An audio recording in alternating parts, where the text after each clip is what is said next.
Welcome to the Pride of Detroit PODcast, prideofdetroit.com, Pride of Detroit on Facebook, Pride of Detroit on Twitter, Pride of Detroit on Blue Sky.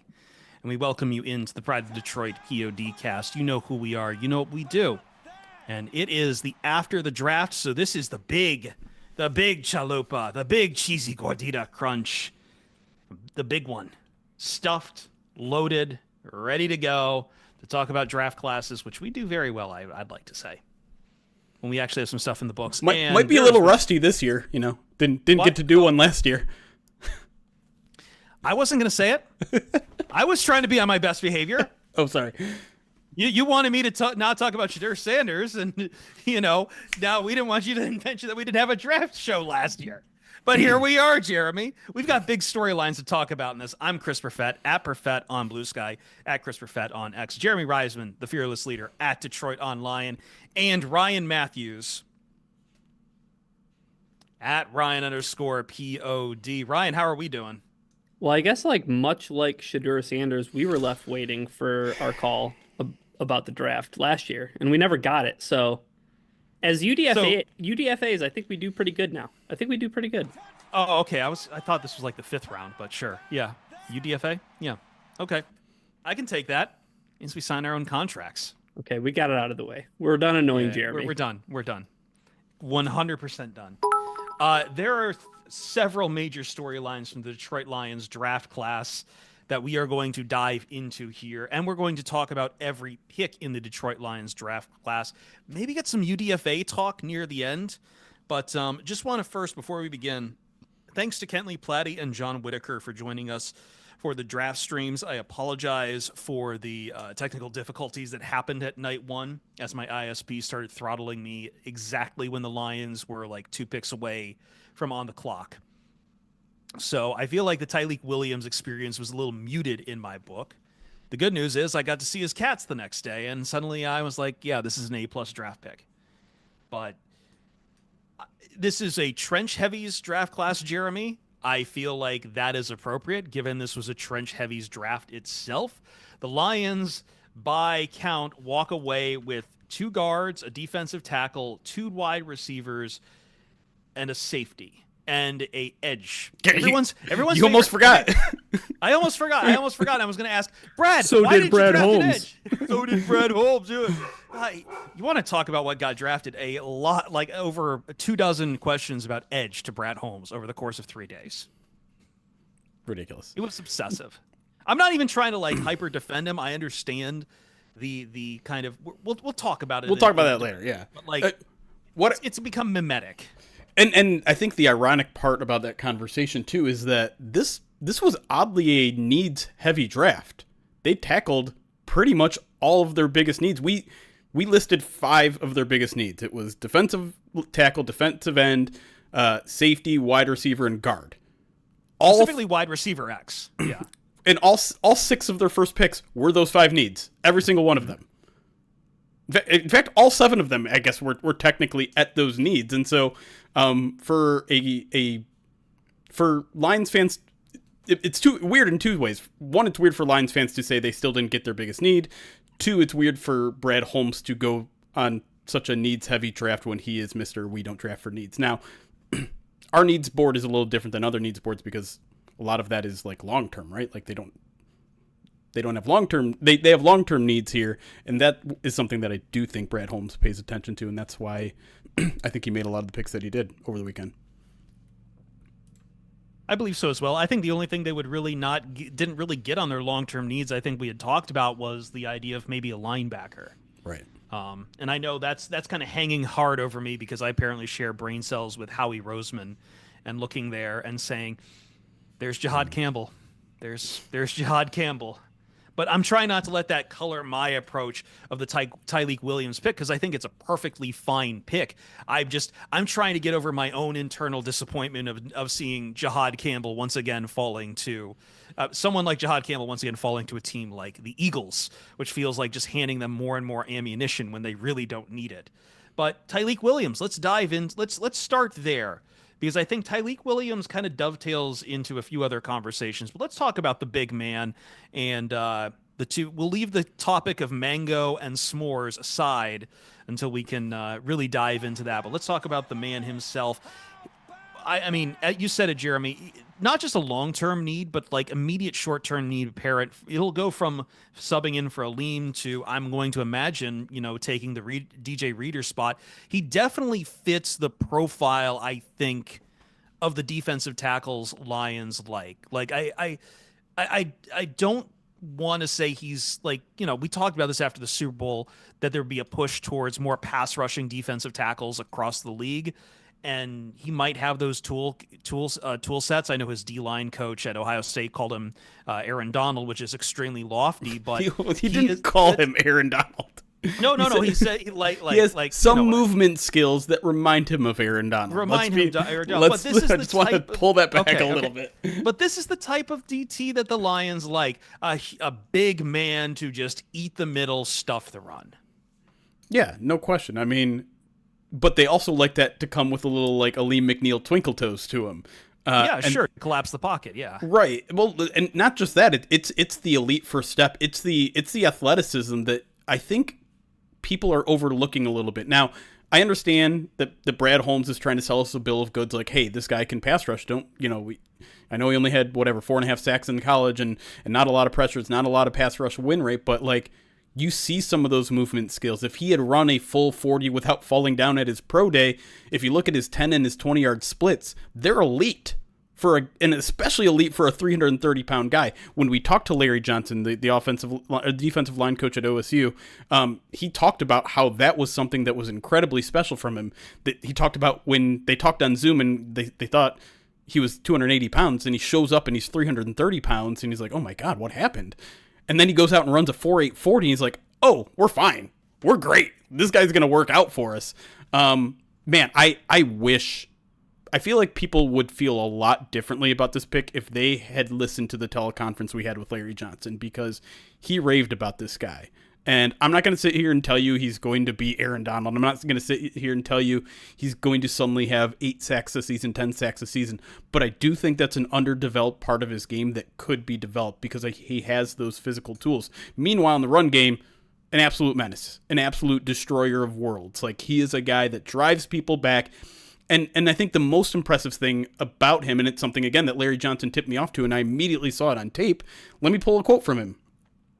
I think it's really important. I think that it's really important recognition of what he sees. And Tyreek is one of the best players I've seen be able to do that. He can recognize run and pass right off the bat and react to it. And if you remember, one of the things that Dan Campbell has always talked about that he wants the defensive line to improve upon, it's that moment where you start as a run defender, you realize it's a passing play, and the transition from going from run defender to pass rusher is something that I think Lions players have struggled with over the past 2, 3, 4 years, particularly on the interior. He's a guy that is incredibly smart, and you see it on the tape. You see the play recognition. You see him always having his eyes on the quarterback somehow. When he has, he's double teamed, there's 2 350-pound guys trying to pin him to the ground, and he's still looking at the quarterback and recognizing the play. I am all in on this pick. All in. Solid A?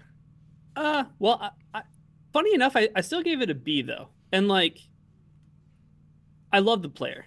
And I think that he fits exactly what the Lions want to do to a T. It both fits, right? As you mentioned, Chris, it fits that immediate need of just another guy in there while Aleem McNeil gets rehabbed and ready to go for the season. But it also fits that long-term need. You view him as somebody who can play next to Aleem McNeil for the next however many years. Because I think it was funny enough, they even brought it up on the Athletics show with Brugler and Robert Mays and Klass and Feldman. They were talking about how, in the draft process when the Lions picked McNeil in 2021, it's like, what are the differences between these two guys? And it was with McNeil, it was like, well, there was more potential. There was less productivity. And with Tyreek, it's like, there's just so much already on film. Like, the guy was averaging 45 snaps a game at Ohio State. He was playing a lot for a guy who's as big as he is. The thought process here is in November, in December, in January, if you can rotate DJ Reader, Aleem McNeil, Tyreek Williams, and Roy Lopez, you're going to get a lot of very productive play along the interior of your defensive line. Like that's what makes me feel so confident in this pick, even though it's a guy who like doesn't have the pass rush stats and the productivity that you would want to see out of somebody in the first round. I think that was kind of the, well, is this like a great need? You know, everybody wants an edge. Everybody wants somebody who can get to the quarterback. But then Jeremy, right? We hear that Tyreek said, well, the Bills said that they were going to take me at 30. So it's like, oh, all of a sudden now it's not such a reach, huh? Yeah.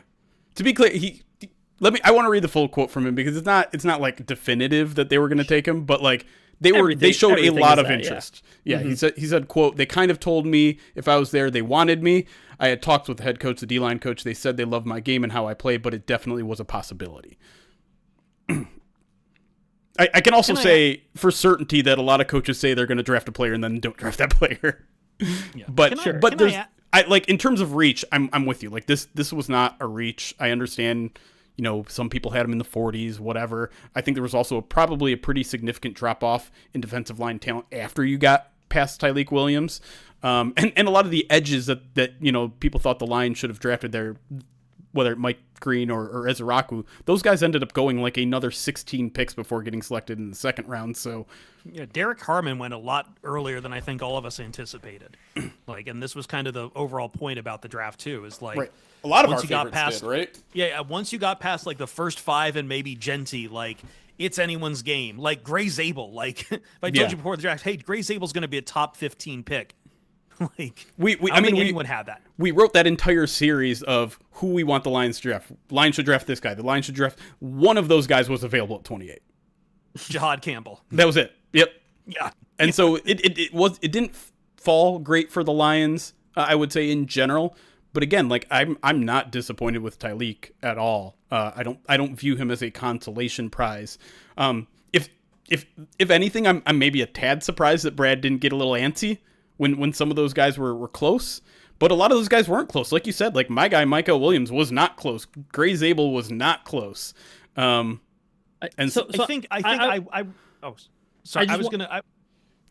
we're having some latency. I'm sorry. Go ahead, Ryan. I just wanted to say that was why I ended up giving the pick a B personally. Again, I love the player, but at 20 and 21 before Derek Harmon gets picked, I'm like, oh, this is the range where I'd feel comfortable with Brad Holmes like moving up and grabbing a guy. Like Zabel gets picked 18th, Harmon gets picked 21st. Like those are guys that we lauded and we talked an awful lot about, and we would have been happy with the Lions selecting at 28. Like I would have been just fine with them moving up and taking a guy like Harmon, like Zabel in that range, instead of just kind of sitting pat and taking Tyreek Williams, especially with hindsight in mind too. And like we're gonna get to like all the other aggressiveness and the trade ups and everything. And it's like, well, if you're willing to like trade up and get those guys, like you weren't willing to kind of trade up and pony up for a prospect like Harmon or Zabel. Yeah, I was just double checking because I know I ran out of time. I was going to write a profile on Shamar Stewart and had to look. Yeah, he went 17th. Yeah. After Mr. Who's going to take him with only 4.5 sacks over 3 years. But you mentioned it, Ryan, about how aggressive he really, Brad Holmes really got on day 2. And I think it's time to talk. Let's start it from like the other. Let's talk about what I think is being perceived as the larger reach for wide receiver Isaac TeSlaa, not Tesla, not TeSlaa, TeSlaa, coleslaw with a T. Wide receiver out of Arkansas, a hometown kid from Michigan, apparently, you know, has been a Lions fan since the 8th grade. We have pictures of him, which is a really cool story. And I've actually really had this guy on my radar, and I think I've thought more highly of him versus some of the other big boards up there because of his combine workout and his size. I know the production at Arkansas is the major sticking point on a lot of the questions about him, but I think, Jeremy, the consensus was this was a bit of the reach, and it cost the Detroit Lions 2 future first-round picks. Third-round picks. Third-round picks. We do have to say one of those are compensatory, so it would be end of the round, and you hope the Lions will have a good record, so it's another end-of-round third. But like that's still seen with the rest of the capital being moved to the Jaguars, that it was a pretty high price to pay up for someone that, again, I would think conventional wisdom would be like, okay, sure, well, TeSlaa would have been there in the 4th round. Yeah, I don't play that game. Like, I don't play. Oh, he would have been there. Yeah. So, like, Yeah, you don't know that. Yeah. You don't know that. No one knows that. But I'm also not going to defend this pick. I'm not going to defend this choice. I'm not going to defend the trade up. I don't get it. It's not my favorite pick. And in a lot of ways, I almost feel like this is going to be like the lever between good draft and bad draft. And it's probably not fair because the first 2 picks are really, really, really good. And I do like the first 2 picks a lot. The draft is going to be okay. It's going to be fine. But I'm struggling. I struggled with this one and am continuing to struggle with this one. What part are you struggling with the most outside of the trade and the draft capital? Like, what about the prospect that troubles you the most? The fit. Oh, He's a big slot. Is that just going to be a new position in Detroit? Like, I guess, new offensive coordinator, maybe he wants new tools. Maybe, like, I don't see him as a great wide receiver X. Like, I understand he has the size. I understand he has great athletic traits, but he doesn't play like a big physical X. They put him in the slot because he can't deal with press coverage. Yeah, I was going to say, you got to be able to get off the line. Like, that's the conversation we had about JMO.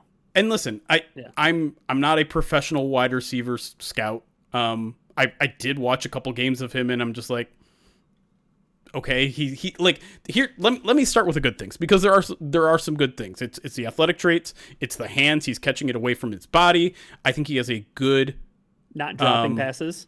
That's the other thing too, right? Right. Yeah.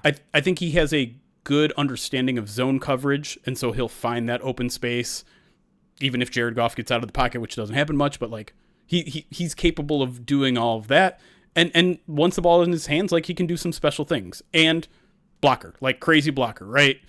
We heard Brad Holmes say, like, this guy caught my eye when I was down at the Senior Bowl, and he was just pissing off cornerbacks with the grit and integrity he was blocking with. All those things are good. All those things can work in Detroit, but the route running is not particularly clean. He's not creating a lot of separation for being a big, physical, fast guy. I don't think he uses his size well enough. And some of that I think is short arms, but some of that is just it's an unpolished to his game. And I think, and taking such an enormous risk, like if you were going to trade up all those spots, and even go against a consensus big board like you did, which was 101 picks away from, Arif Hassan's consensus mock, like, give me a guy that's polished. Give me a guy that, like, isn't a long-term project. Now, obviously, how many you're of in the those third guys are round. gonna be there, right? How many are there, yes. though? Yeah, but it's just, to me, like, it's another, like, one of these huge risky swings that I'm never going to really like. I'm sorry, I'm not, but like, and history right now is kind of on my side, because the big swings that he's done so far are Broderick Martin, Colby Sorsdal, and Giovanni Manu, and so far it's strike 1, strike 2. Like, obviously we'll see with Manu, but the one thing that baseball analogies. Yeah, I love this. The one thing that Brad Holmes is not good at is this right here. Well, hold on. I will push back on that, because I can understand that on Broderick Martin and like some of those other reaches, but like, now we're talking about wide receivers, and this is somewhere where Brad Holmes, going deep in a draft, is very good at identifying wide receivers. He was with the Rams when getting Cooper Kupp, and he was with Amon-Ra St. Brown. So, like, you talked about a lot of things I like about him, which is the big hands. It is the ability to create yak. Is he unpolished? Sure, but like, I don't know, like, on the night of, I had a question about it, Ryan, just because I know the other wide receiver X on my radar was like Alec Ayamanor, but Ayamanor dropped pretty late into day 3, which feels like a lot of teams weren't as high up on Ayamanor, and I take that as the sign that I was wrong in that regard. Whereas TeSlaa, like, again, the blocking works very well too. He almost feels like he fits the mold for the Lions in several ways as well. But what do you think, Ryan? Was this a reach?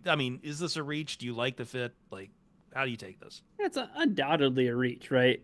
Like, you can't spin it in any other sort of way. And I think it's got to be up there with Brad Holmes's most surprising picks. But Jeremy already mentioned what is still number 1 with a bullet. It's Broderick Martin. Remember when he moved up for Broderick Martin and everybody searched for Broderick Martin's name in the Beast because naturally that's where you're going to go. And then he was found like, wasn't he in the undrafted section or like the late 7th round section? Like, he was a prospect that was, again, saw, viewed as being quite raw, right? And would Yeah. need some molding. And that's who TeSlaa is. But like, when I look at the rest of the roster, Jeremy, and I look at the way that the offensive pieces fit, I don't think they had a big slot.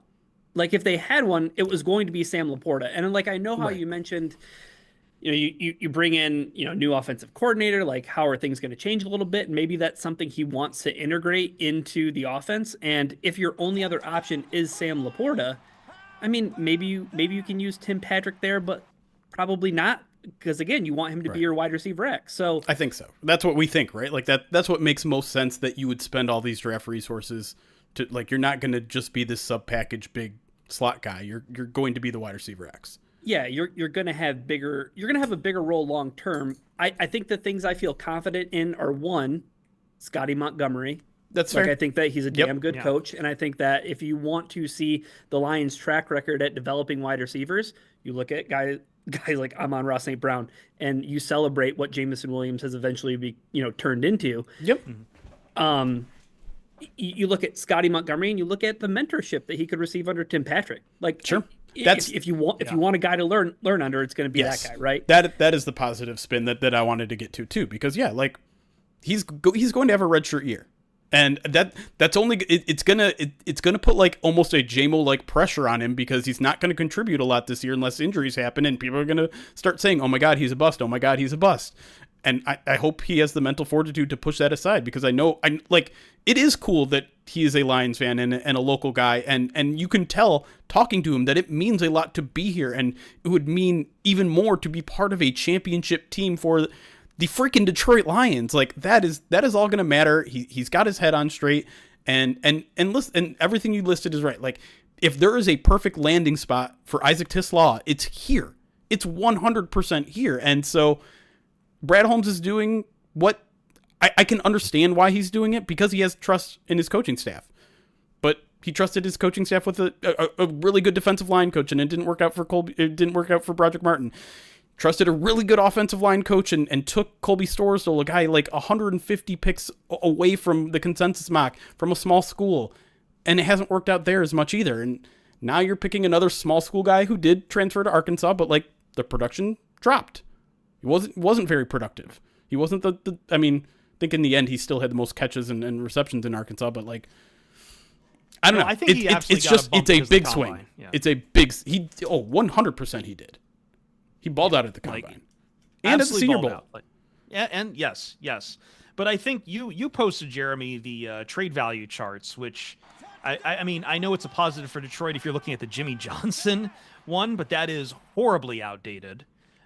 Most of those, though, were about even for what it is. So, like, it is a swing. You are giving up a lot of capital, but, like, I don't know.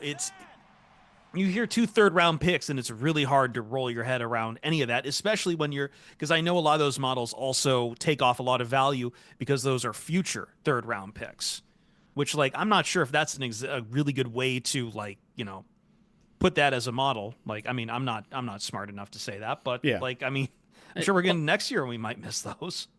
Yeah. But that wasn't the trade value model that actually had that was actually less lopsided, I think, in the trade value models than Tate Ratledge move up, which is only for a few slots. We'll talk about Ratledge and the guards a little bit later. I want to get to edge before that at some point, but I think in that case, like that. Yeah, we are, but I'm just saying, okay. I feel like the Ratledge trade, I just want to talk quickly on the Ratledge trade up. I feel like that one's a lot more justifiable on being aggressive because, like, you notice how the Ravens later on in the draft took a guard, and you jumped the Ravens to take Ratledge, who might have been the best guard, who is absolutely the best guard still on that board right then. Like, and I feel like, that no one's going to kill Brad Holmes today about the Ratledge trade up. Right. Of course. It's like this is the yin and the yang of the aggression is what I'm saying. Right. And I mean, you didn't spend a ton of resources. Like, I know the trade charts say what they are, but like, that's not an overtly reckless trade up. It's for a guy that we all agree is pretty darn good and a great fit in Detroit. And so, like, that's the difference. Like, like I said, if you're going to go make a big swing on a big trade, do it for the guy that we can all see is a very good player. These big swings for guys that are developmental projects that are, we have to look and find tape on, Canadian broadcast television. Like, that's the stuff where I'm like, I mean, you better be right. You better be right. Isn't it interesting? I think there's two and things Hillsdale that's College.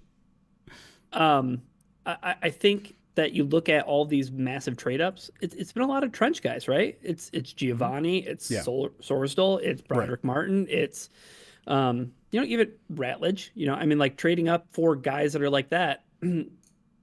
TeSlaa's kind of the outlier as far as like big massive trade ups for a skill position player. Right. That's I mean, aside from JMO, right? But I think we can all agree that the team is in a much different place when it comes to team building. And I don't know if this is just an indicator that, like, Brad Holmes, I think we've been so ingrained in, like, the Lions should have as many top 100 picks as possible. Like, you want all those, you want your bites at the apple to be those top 100 picks.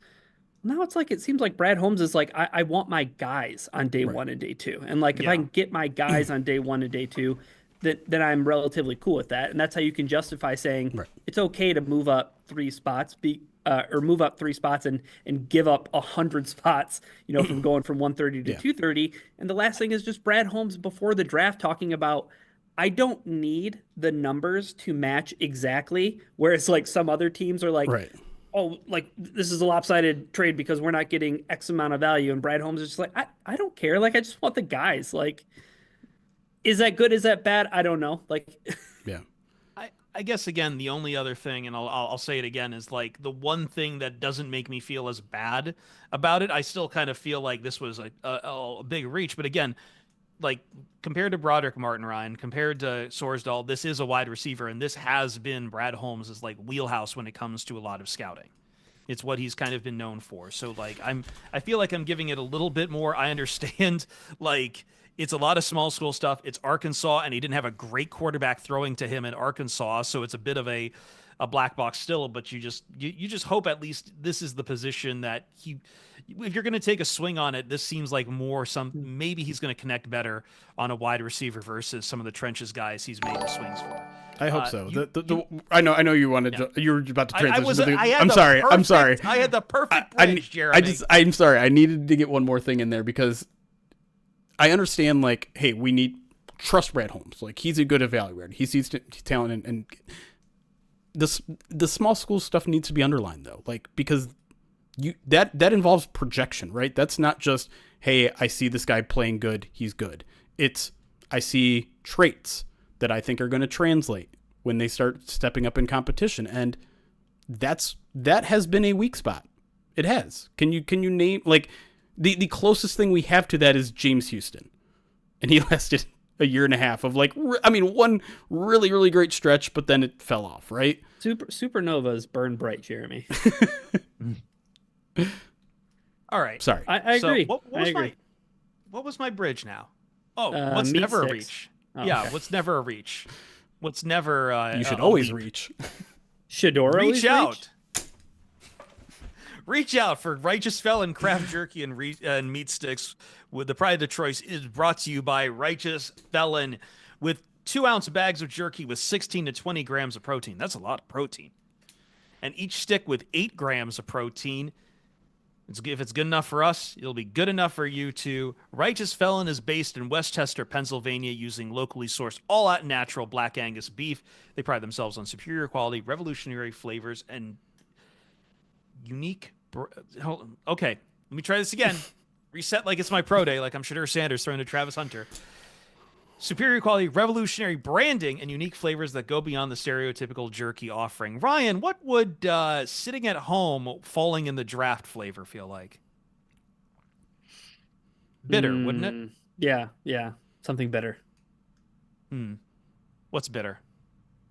Wild herb jerky? Malort. No, he didn't go to Chicago. Slow your roll. Go to righteousfelon.com, use the promo code POD15 at checkout. POD15 will get you 15% off your order on your favorite meat snacks. That's promo code POD15 at righteousfelon.com. When we come back on the Pride of Detroit POD cast, edge. That's next.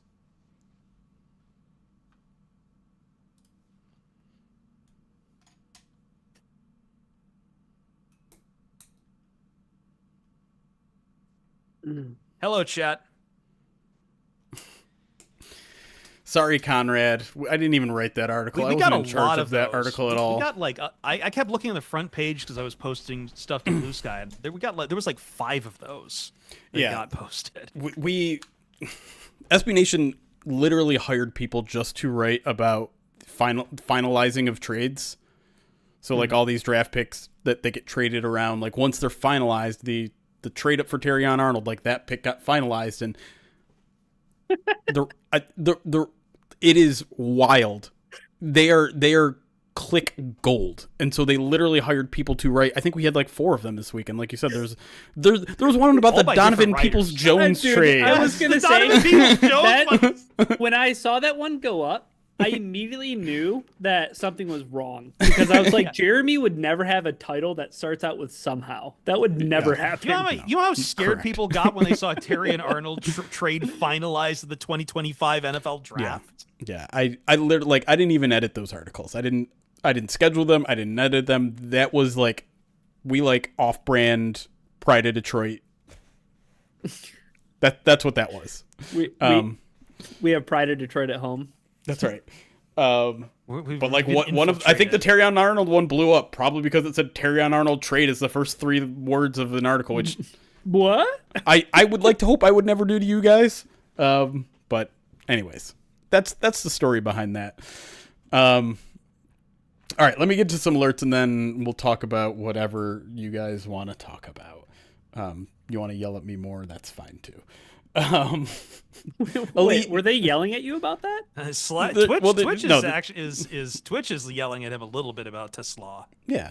Well, I mean, I expect, like, I didn't say a good thing about a player they drafted. No one likes that. That's fine. Guys, what's to do with Jeremy not being on board with a 3rd round pick? Or like a trade up, right? Like that Kirby Joseph. That's not fair. No, it's not fair. However, is that the new standard of real journalism? I think Jeremy, like I think it's fine. I think it's fine to have like I did say something about the player. Get out of here. To have an amount of skepticism is fair when yeah. he was a wing T quarterback in high school and had 0 wide receiver training. Right. And I mean, maybe that's the other part that we should have highlighted too, is like, I mean, he's new. Like there is room for him to improve from going from, I mean, 3 years ago, he was playing at Hillsdale College. Like, yeah, he probably didn't, sorry to all the Hillsdale College alums, but I'm guessing he didn't get the best coaching there. Oof. So, I mean, I'm trying to leave enough room here to be wrong because I can be. Like, I know I can be. I'm just saying Brett Holmes is like stacking the odds against himself. That's what he's doing. And I'm just like, can we go just a little bit more chalk? Go a little more chalk. We don't have to heat check every year. A lot of heat check. Grab the popcorn. He told you. I just didn't like Say how what day it was. that photo of him in the Barry Sanders jersey wearing Crocs made me feel so old. I'm like, Crocs, Crocs aren't that old. Yeah. Wearing Crocs at 3 years old. I've got bad news. That's fine. But That's like fine. if this was a photo from 1997, that would not be fine.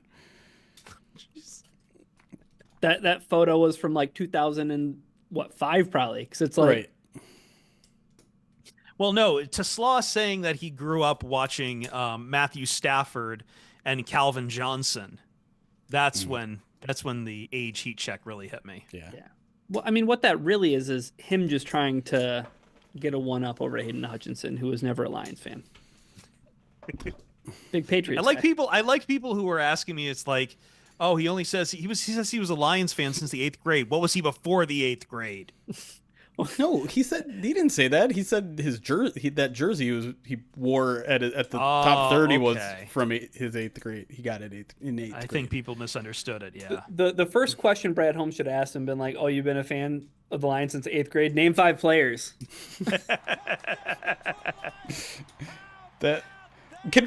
You know what? That's what I want to talk about. How much of a like. I don't know if it's weird. If it's a bold move, if it's an I'm awkward move to wear a Lions jersey to your Detroit Lions pre-draft visit. What do we think about that? It's like a strange way to break it's a strange way to break. It's a move. It's a move, that's for sure. It's like I just find it hilarious. Like I'm not judging him at all because I don't know his motivation. Balls. I'm not trying to psychoanalyze him or have that be like, oh, that says something about him. But I feel like the only justification can be like, this breaks the ice. Yeah. Like look, sure. Big Lions guy. What I also find interesting is that TeSlaa didn't tell us that. Brad Holmes told us that. TeSlaa said he's like I had a great time on my visit. It was good. Like it didn't occur to him that would be like a quirk of that story that the media would jump all over, or it did, and he's like I don't want them to know. Yeah, or especially the way that Brad Holmes was like, this guy like seriously wearing this jersey here, like. You know what it is? TeSlaa was probably like, well, I've been out of Michigan long enough. They still must really hate the Lions in the media, so I'm just not going to bring it up. Maybe. All right. I do have a different. Sorry, real quick before we get to alerts, I do have actually, I want to get your opinion on this, and it's another team's pick, and I swear to God, it's not Shedeur Sanders yet. Is Armand Membo the most I want my own Penei Sewell coded pick that Aaron Glenn could have made? I thought Zack Snyder made a pretty good point. I missed it. On day one of the draft when they took Colston Loveland, it's like this just kind of screams. That kind of screams like the Lions back in 2019. Oh, so not the Lions grabbing. I just thought like the former Lions offensive coordinator got his own, tight end kind of thing. Like he got his own. Why can't I think of the? Sam Laporta. Jesus Christ, I'm fucking tired. Funny you say that because we do have a super chat, $4.99 from Keith Schmidt, who says absolutely stunned that 9 teams let colon love fart slip through their cracks. Alien Vivitor, you're incorrect. They didn't want their own Brock Wright. They wanted their own Shane Zylstra. It's very funny he goes before Warren. I'll just say that. I'm still wrapping my head around that one. There were a lot of people who made that argument, though. I think, like in the last week leading up to the draft. Like I know Nate more well-rounded. Yeah. Nate Tice made like the argument, but again, I just think it's very much like putting the cart before the horse a little bit. Like there's other things that you need to take care of, and taking a tight end at no, just on your football team. I think like taking a guy at 10 like that is like, ooh, like if you have a really good tight end, like it's going to transform your offense. Like look at what it did for the San Francisco 49ers with George Kittle, and then the Lions end up taking TJ Hawkinson at 10. And it's like, whoa, there's like other things that you can take care of before you address this need. But I'm wondering if it gets weirder with the Bears draft. Well, I think they got stuck in a bit of I think they got stuck in a bit of no man's land, because I do believe the reports they wanted to trade up for Genty. Yeah, and they thought they could get Ashton Genty, like that, but that which would have been insane.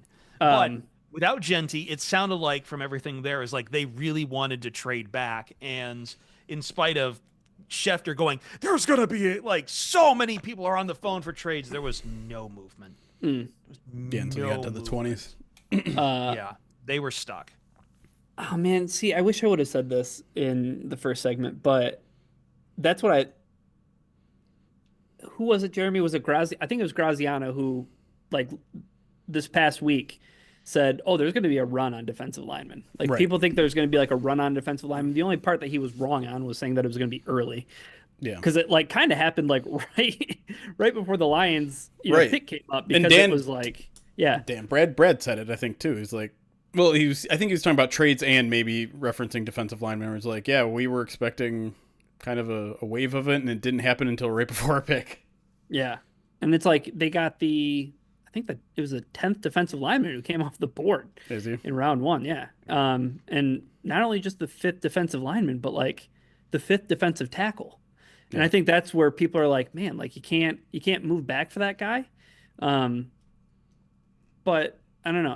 I think there's something to the fact that like you get the best run stuffing defensive interior player in the draft, and you know how much the Lions like they pride value it. themselves on that, and they Yeah. their entire defense is founded on that. It's So their identity, earning the right to pass rush on third down. right, so I don't know. This is what I want to talk about when we talk about edge rush and like getting to the quarterback and all that stuff. And it's like if you're rooting for that and you want that to be like an uber priority for the Detroit Lions, like you're going to want a team that's going to fundamentally kind of shift their foundation of their defense. Yeah. Like it's not prided on rushing the passer. It's like it's very like steps oriented. It's like you have to get into those situations. Right. And if Right. you don't get into those, then like what good is it having a pass rush if you're always in Right. 2nd and 2 or Yeah. 3rd and 1? Like cool, you have a pass rusher. Right. Tyreek helps the pass rush kind of indirectly there, right? Like it helps you get into more third and longs, but I think he also directly helps the pass rush. And it might not be like him getting 8 sacks. I don't think he's going to get 8 sacks this year. It's him clogging space. It's him, running a stunt and bowling over 2 guys so that Aiden Hutchinson. It's him pushing the pocket back so Aiden Hutchinson can go clean it. Not having Jaden Daniels drop back and run up the middle. Right. And that's another thing that I thought he was really good at, where it's like, again, he's keeping his eyes downfield so that when he's pushing the pocket back, and he's seeing where the quarterback's trying to escape. So, like, he'll move to his leverage to the other shoulder if that's where the quarterback is. Like, he has that gear where it's just that awareness gear where it's just, I don't expect quarterbacks to be able to step up and find an escape route by him. Chris, I'm sorry. What's up? But like he showed that. I'm fairly certain it was this play in the national championship game where Riley Leonard, maybe on like something where it was delayed or maybe the play broke down, but he like takes on this sorry. Well, he takes on because it's Notre Dame. I went to USC. All right, I'll stop doing that bit then. No, I'm sorry. I was too stupid to understand it was a bit. I'm sorry. So Tyreek takes on this double team, and like, just like you can tell, there's a mass of humanity, and the guy is just like bracing it. And it was in the Baldy breakdown where he was like showing some of the things that he loves about him in terms of his ability to like maintain leverage and like then just like move people out of the way and then make a play. Yeah. Like so. And Jeremy, I think you maybe touched on it in the first segment though, but like the one thing that everybody has to say about him is like the guy's like a genius at diagnosing stuff, like pre-snap, where it's like if you can do that, how big of the battle is just doing that? You know what I mean? Like knowing where things are going to happen. Like I don't know, planning like, it all out. I'm just excited they got an early contributor. Like we talked all leading up in the past 5 weeks of the draft, like, well, there's not really like much of a room to like grab a contributor for the Detroit Lions. Like most of the, starting spots are filled. Like the Lions got a starter with pick 28. Yeah. Yeah. Who was the dumber move back into the first round to you, Ryan? The Giants or the Falcons? I mean, I just still love the John Gruden clip of him asking Jackson Dart what their call signs were. That guy, that clip where he's just clapping. And he just claps once. And John Gruden is so mad because he just wants to get his rocks off to hearing his cadence. Right. And then he's like, "What if you wanted a dummy call?" He just like claps twice. It's like, what'd you call that? Called it purple. It's like, oh boy, this is just like drafting quarterbacks in general though. And it's not even the Shadur thing, but it's like Tyler Shuck going to the New Orleans is some dirty business. I'm just really glad the Lions like didn't need a quarterback this year. like, Oh my in God, any way, dude. shape, or form. I think that's what I just still don't understand about the Shadur thing, because like I'm sitting here going like, yeah, like the Browns just swirled away a first overall pick next year from the Jaguars, who good chance they might not have a great record. Whereas like I don't mind the Jaguars trade up. I think if you're going to get anyone in this draft, Travis Hunter, go get the unicorn. Go get the unicorn who can double as a weapon for your quarterback who really needs to prove it, and a CB for, your terrible back DBs group. But they're going to have like multiple firsts next year, Ryan. And like I don't think Arch Manning's going to be at the top of this next draft class, but yeah, this was a really, really not good quarterback year. Like really, it cannot be understated how much. And it all seems to have been like predicated. The only reason there's one going top is because Tennessee's like mind was just completely made up. It's like, yeah, we're taking Cam Ward. Yeah. How deflating is it to be like a 3-14 team, have no quarterback, and you don't have the first overall pick, and there's just nothing for you beyond that in the quarterback market? So that's the thing. Like I wasn't quite sure who was in the Browns quarterback room. Yeah. Like Flacco, Pickett, and Deshaun Watson. Like that's what you walked into the draft with, and you had the number 2 pick. Like, damn it. And then you drafted 2 more. Which, like, why? But that's the thing. Do we the know only who has Hard Knocks? I want the Browns to have Hard Knocks. The Browns it has to be have Hard mandatory. Knocks. The Browns have to. By the way, I think the Browns go down in history as like the first ever in the modern draft class to take 2 running backs and 2 quarterbacks in the same draft class. Like full marks for the Mason Graham pick, but everything else is doo-doo. Yeah, Jeremy right now is like, the TeSlaa pick doesn't seem so bad now.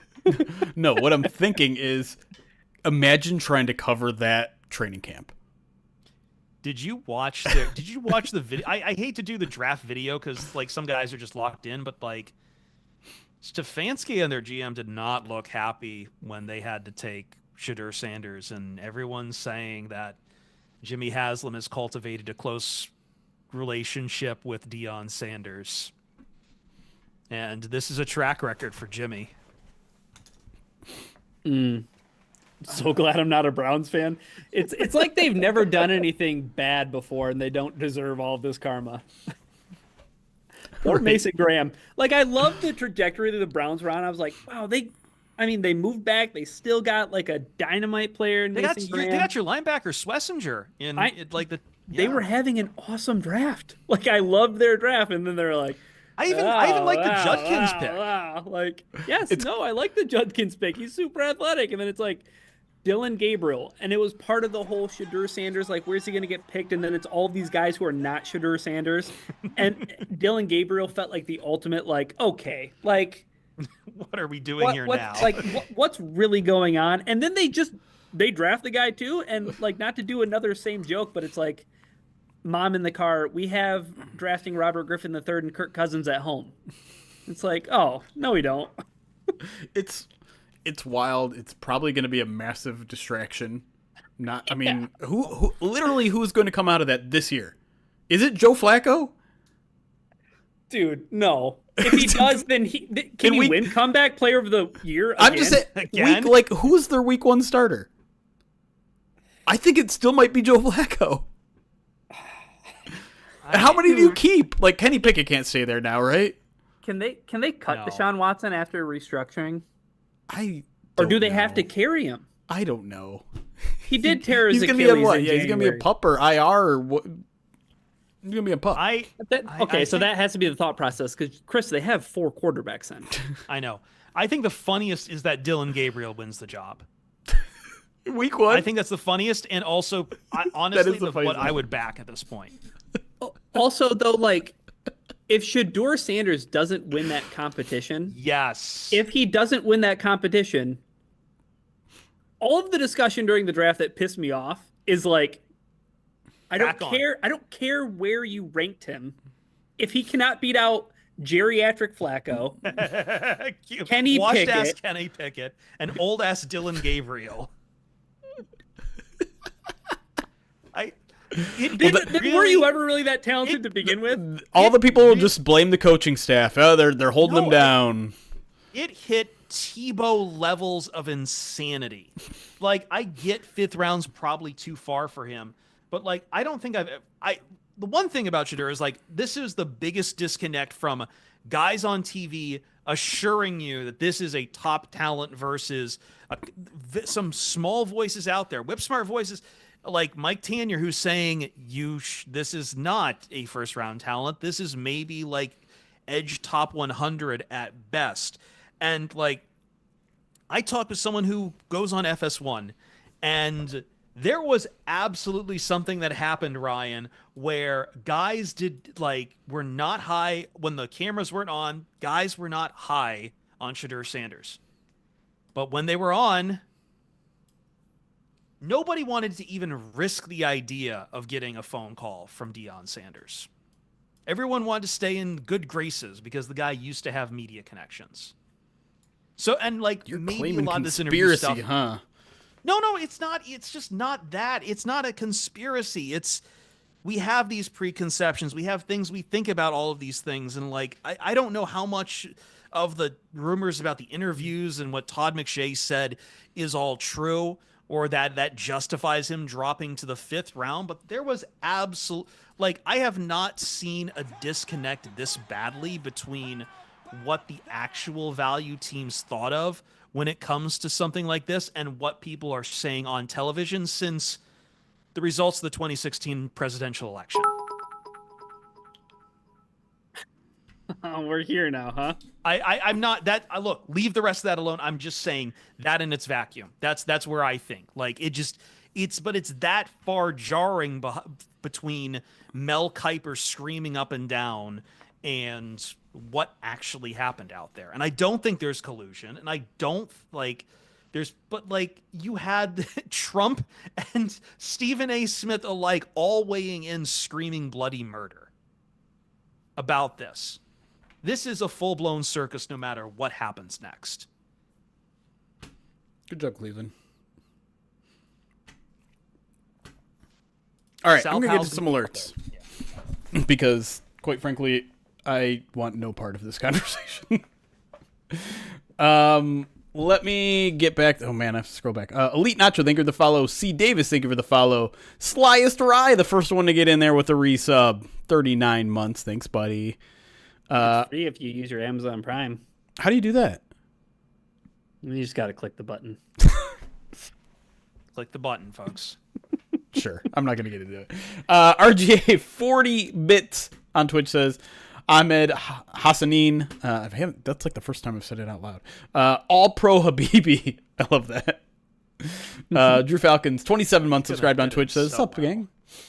Nick the Greek 100 bits says, hold on. Now that the draft is complete, we can finally refreeze Kentley Platty and his Monopoly Man mustache and carbonite. He was telling me he was trying to grow he was going to make it two-pronged, and he just couldn't get it done. J. Rajo, thank you for the 9 months subscribed using that Twitch Prime. Nick the Greek. Sure. 100-bit says, my favorite 90s nostalgia moment from the draft was the return of the prank call. Had to dust off the old Jerky Boy CD in honor of Shedeur. Yikes. 100 bits, again from Nick the Greek, says, you guys are all phonies. Not one of you would offer to die for Vox Media. Okay, fair. That's true. Probably yeah. true. As people mentioned during the draft, DeAndre Swift's reaction when he was drafted by the Detroit Lions and Matt Patricia would be the same. I was drafted by Vox Media. Jamison Williams, he didn't smile enough. Yeah. I'll be lighting off fireworks tonight at 3:00 in the morning. OB Sandwich Maker, thank you for gifting 5 subs over on Twitch. Appreciate that. RGA 100-bit says TeSlaa is electric. I don't doubt he's got the electric athletic profile. He certainly does. Nick the Greek 100-bit says, in the investment community, there's a portfolio called the Anti-Kramer, where you just automatically pick against CNBC host Jim Cramer's recommendations. I think Brad Holmes's may have an equivalent philosophy in terms of doing the opposite of what certain national NFL media figures recommend. The anti-Kuiper, if you will. I love that. Todd. This is a guy. I'm so glad I don't have to listen to the ESPN broadcast when I watch. Why is anyone? He's into paleontology. He likes dinosaurs. Okay, he's into music, Journey, Motown, Hall & Oates. It's honestly like one of my favorite Frank Caliendo impressions is the Mel Kiper. Todd. But why? What? Why aren't you watching NFL Network? Anyone who is watching a Mel Kiper meltdown, why aren't you watching NFL Network? I will say this. I didn't watch ESPN at all. I was, however, switched over to ABC for day 2 because apparently I missed day 1. Someone put a plate of fried cheese in front of Nick Saban, and the look of disgust on his face is what I imagine Jeremy would look like if we just presented him with a massive tray of mozzarella sticks. Nick Saban is not built for Wisconsin. There's a reason why he never played road games north of the Mason-Dixon line. Can we have a little Festivus real quick about the draft? Can we just air some grievances real quick? Sure. Is this going to be more about Mel Kiper or is this other stuff? Well, one, ESPN. Yes. Because so on day 2, I was stuck at a track meet and I was consuming the draft through my phone. So it was just most convenient to go to the ESPN app. A banner this thick, you had to scroll before you were getting the information you actually care about. Routinely getting updated about how Shedeur Sanders was not picked yet. And I'm like, Adam Schefter, this is again why I'm not following you on Twitter. And I'll follow everybody else. Between your But you get alerts typos, because of Pride of Detroit's Twitter. And you know what? That's just it's called sacrificing yourself for the It's called collateral damage. Collateral damage. Can we talk about one last thing on Shedeur? And it's you reminded me of this by saying Schefter. Jordan Schultz. Oh my his gosh! Defense of Shedeur Sanders. The ultimate nepo baby. Here's a kid. Yeah. Nepo baby. I can't understand why the son of Starbucks CEO Jordan Schultz would really feel for a kid who quote grew up with all the money in the world, traveled, lived in mansions, the whole 9 yards, and yet he chose to pursue his passion. Read just the part where he says, and he chose to get hit. Okay. Yeah, he chose to get all caps hit for a living. He chose to pursue a career in football despite the fact that we'd always be compared to Dion, the best ever to do it. I'm sorry, but that's pretty freaking admirable to me. But the thing is it probably is. I understand why. The second thing that was annoying was stopping the draft for the schedule release when Schefter tweeted about it before it happened on air. When did that happen? It was at a point where the draft was moving too fast. And they sent out 2 ESPN personalities to talk about the calendar being released and the release date. And Schefter had already tweeted that it was May 14th. So it's we're just watching 2 people try to drag out the draft. I like that the schedule release schedule is now the schedule of the schedule release is now an event. Yes, it's getting very meta. Soon we'll have another layer. Did you think the first half of that draft moved pretty quickly though? Yeah, because of no trades, right? I mean, not even that, but remember when they yelled at Brad Holmes for running up the pick for Penei Sewell, and yet everyone I didn't even see them hit 5 minutes on pick is in for half of the first round. Right, and I think that's because of the trades. Everyone's nah, we're just gonna take our guy. Nah. Yeah. Well, yeah. So that too. It's also we don't have to take a look at a bunch of players across our board. We know who we want in the first round, and we're just gonna take this guy. Yeah. Yeah. All right, let me get to the rest of the alerts here. And then if you want, we can. Nah, we don't have to talk Pistons.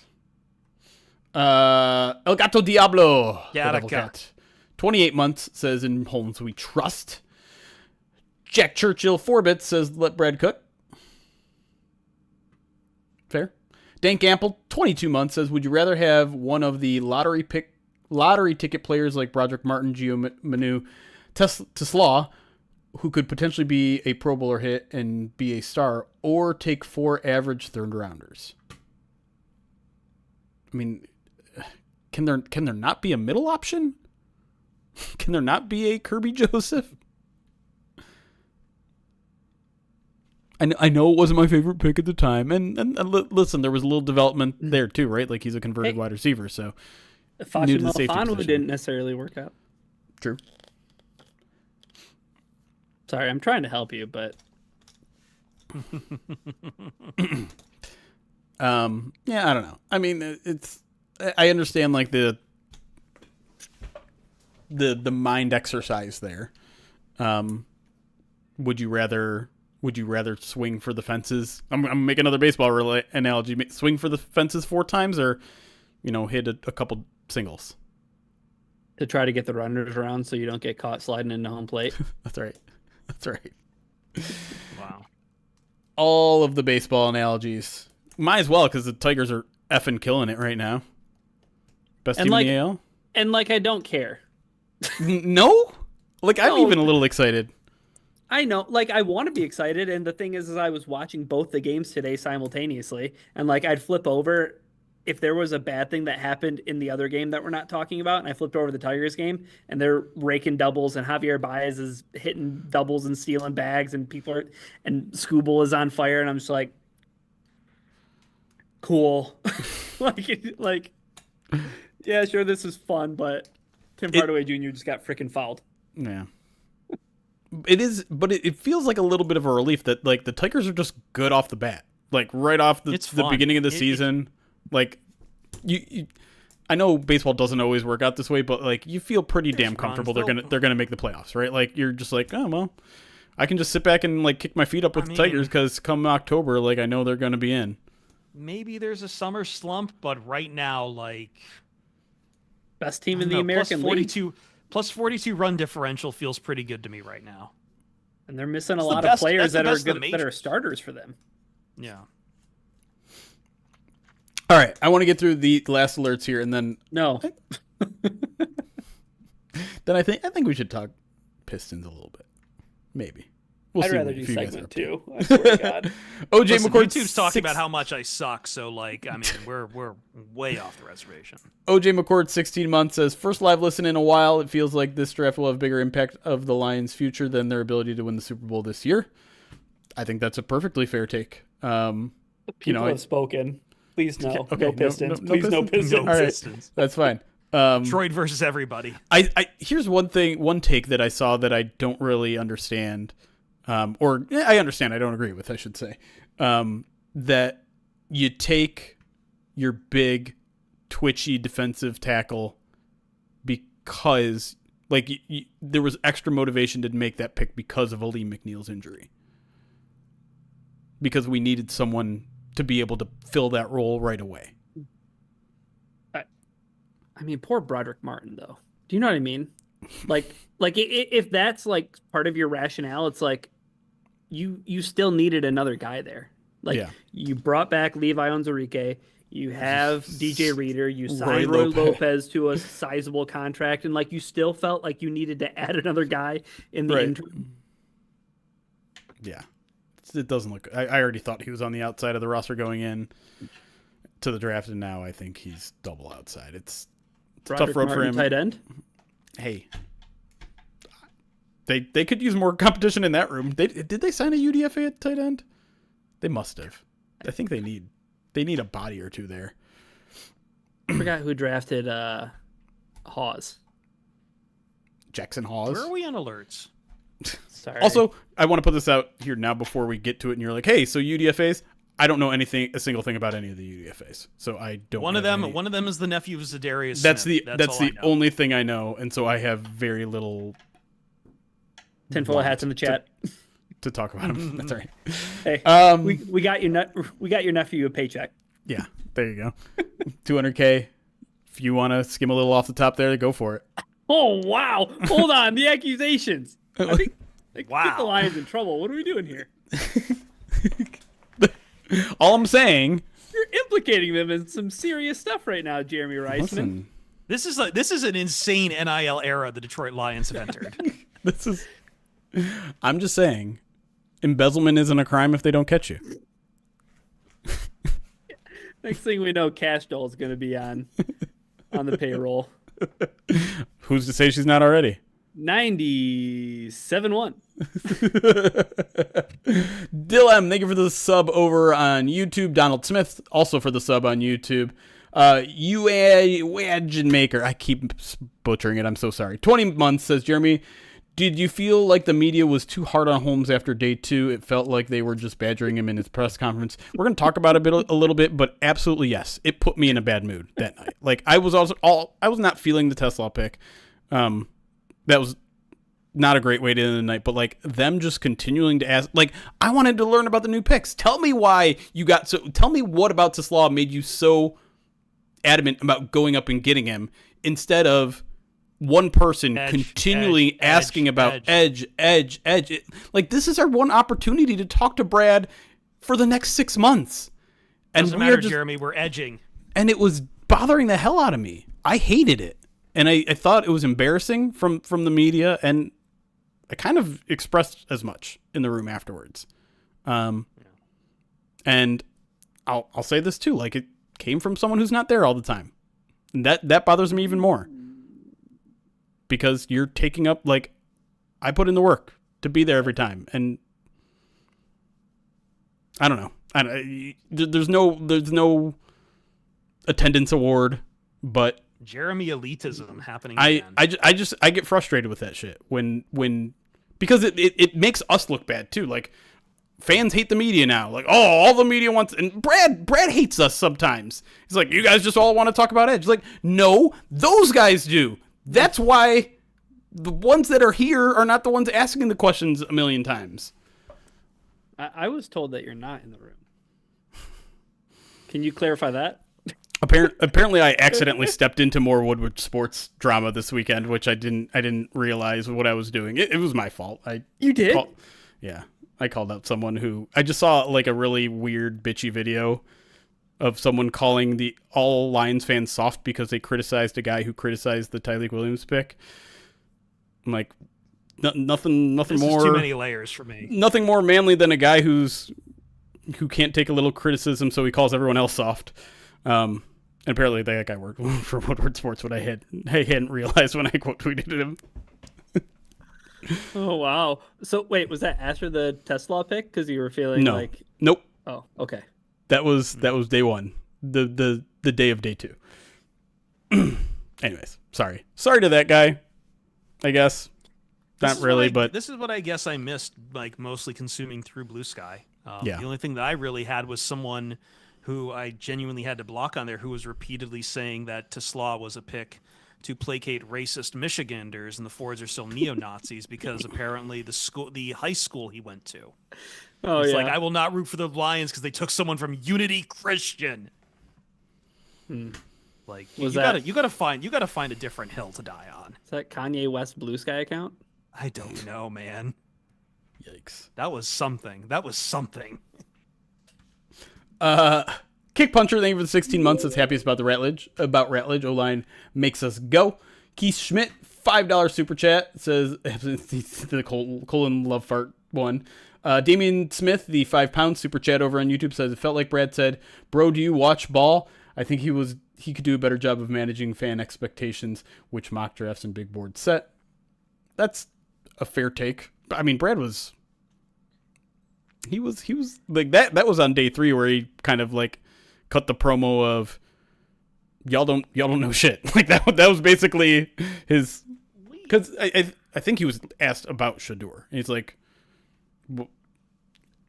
at first he was like, well, listen, no one ever wants to see a kid go through something like that. It's a tough experience, but what I want to say is, like, there's so much you guys don't know. Like, so much you guys don't, like, I understand people at home like to do this as a hobby, but there's no way you can devote as much resources as we do. You have jobs. This is our job. And Job? Like, basically the entire promo was like, I understand you guys love this thing. Y'all don't know. You think you know, but you don't know. This is the real story of what is that? That MTV show? VH1? No, VH1 Behind the Music? Is that what it is? Yeah. Behind the music. You think you know, but you have no idea. Yeah. That's kind of what my that was. life, Fred Durst.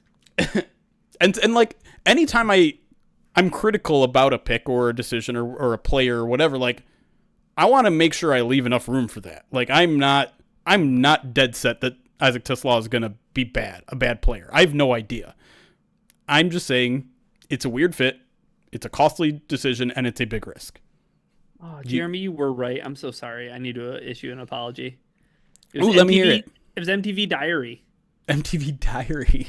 You think you know, but you have no idea. I would have believed you that it was Behind the Music. Nero, thank you for the 7 months. Says, enjoyed all the draft content. Good work. Here's some free Bezos bucks. Hey! Amazon Prime. Phenom's World. Wow. I don't know why I said Phenom's World. Phenom, wow. 16 months says, I'm twisted. I like that Brad Holmes is naturally aggressive, but he's so good at evaluating talent. I like that Brad Holmes is naturally aggressive, but he is so good at evaluating talent. It usually works out for him if he's patient and lets the draft board come to him. Overall, trust in Brad and Dan. Retire Kuiper. He's been watched for 10 years. 10? I was going to say like 10 might be a dinosaur take of its own. That was the worst of it all. Yeah. Again, it was 3 days of where's Poochie, and then at the end, you want to talk about cutting a promo where he's like, "No one's gotten quarterbacks right for 50 years in the NFL." He hasn't either. Like. Yeah.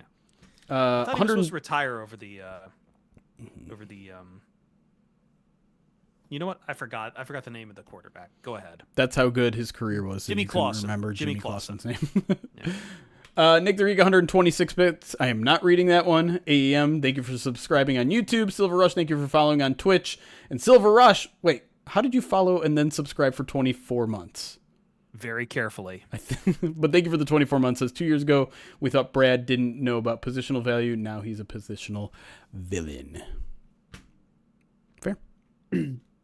Was it height, weight, speed? Yeah. I mean, and all the RAS guys that they drafted. Yes, that it is very funny that the Lions, according to Next Gen Stats, had the third most athletic draft class. The day after they show up in their draft room saying, "Oh, we don't care about height, weight, speed. We're film guys. We're film guys." That's the last thing I want to talk about. And watch the tape, guys. Snarky Brad Holmes, I think, is a bad look. I'm sorry. Like I think it's a bad look for a team that preaches no ego, that preaches like, hey, we're all, this is a collaboration. We take all viewpoints into thing, and then like being like positional value, Raz. It's just like, okay, well, I thought we were like, I thought we had something. We were cool. These things have a place in scouting, right? Like. I don't know. It almost feels like there was a lot of Raz hate this year. Like the Packers had a really, was it Gutekunst who had kind of bitchy line about Raz as well? That is like, we don't use that shit. Like it feels very odd is what I'm saying. To me, I just like, don't we all make fun of the guy who's like, just turn on the tape? Like, don't we make fun of that guy on Twitter? We ignore that. Put on the tape. Put on the tape. Okay, so here again though, to Brad's point about like this is our job. Like you guys can like do it as like a little side thing, but like this is our whole lives kind of thing. Where it's like his version of like watch the tape is like, guys, like if you don't think I'm making these picks without like the requisite research done, right. And I don't think anyone is accusing. Well, I don't think anyone in their right mind is accusing him that. I'm certainly not. Like when I say I don't agree with the TeSlaa pick, I'm not like, oh, he didn't do his research. Right, but I think there's certain people in the room that are asking questions where Brad's like, do you think I'm that base? Like, do you think I'm that base that I'm just like, right? I am just. What was that? What was that first hand motion that you did?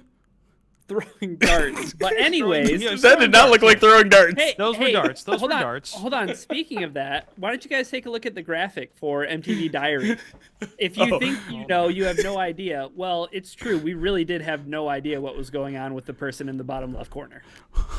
What's it Oh, called Jesus again? Christ. True Diary? Holy shit. I just sent it to you guys in our DMs. In our Oh. Slack Yeah, I DMs, see. and I Is put that it in Jack chat. Black at the? Who is that at the top? I'm. It is blind Jack to Black faces. in the middle. That is Jack Black up the middle. Okay, yeah. And I see who it is there at the other side because holy Oh butts. no! Oh no! But you can also understand. Look at this Dan why, Flash's shirt in the bottom right. I'm pretty sure that's Pharrell. That does look like Pharrell. Yeah. But come on, like that's one that at least like. Oops. Wait, that one. Oh, you know what? Never mind. Never mind. I've said too much today. I've gotten in too many fights already today. What an eclectic group of people though. Angelina Jolie and Pink. Did you, when you said like, when you did that motion, you're like, did you guys see this? I was certain you were going to go the Cleveland Browns logo, Oh, bone gosh. logo The bouncing in the bone background. Did you see this, Chris? No. What is this? People are like, they need to change this logo because it looked like a guy. Getting teabagged by a logo? Oh, wait. No, I haven't seen this. Show this to me. Yeah. By the way, I mean, the only thing I really saw was people talking about Dan Campbell's very large monitor. The fact that it's bouncing up and down is just outrageous. It's on Twitch Oh, right wait. now. Oh, let me pull up Twitch. I did pause Twitch to save my bandwidth. Oh, Jesus, what the fuck is that? What the fuck is that? What is that? It's a bone for the Cleveland Browns, like a that dog. It's not. That is the thing that's beneath a bone for a man. It's almost as bad as last year, if you remember the large font the pick is in, but sometimes there were people that were cutting off the bottom of the stem P. in the P. Yeah. Oh gosh. Wow. It's just so unfortunate how that stuff happens. Can we talk Unfortunate? about Quinn Ewers' house? California Lions. I'd rather talk about Tyler Shuck's dog. What a good boy. I don't know anything about Tyler Shuck's dog. Was that Shuck's dog or was that someone else's? Like one of the quarterbacks got drafted had a really, really good dog. Yeah, it was Tyler Shuck. He's got you look it up. It was a happy golden retriever. He was jumping all over him. I love that. In case you didn't see last year. Yeah, and we've seen Tyreek's cats. We've seen Tyreek's cats. Like I love those two. Just That's fantastic. very Yeah, unfortunate. I was shocked. What? And yeah, this is also the right last before they season. drafted Michael Penix too. Oh god. Oh no. Anyways, the Packers GM, right?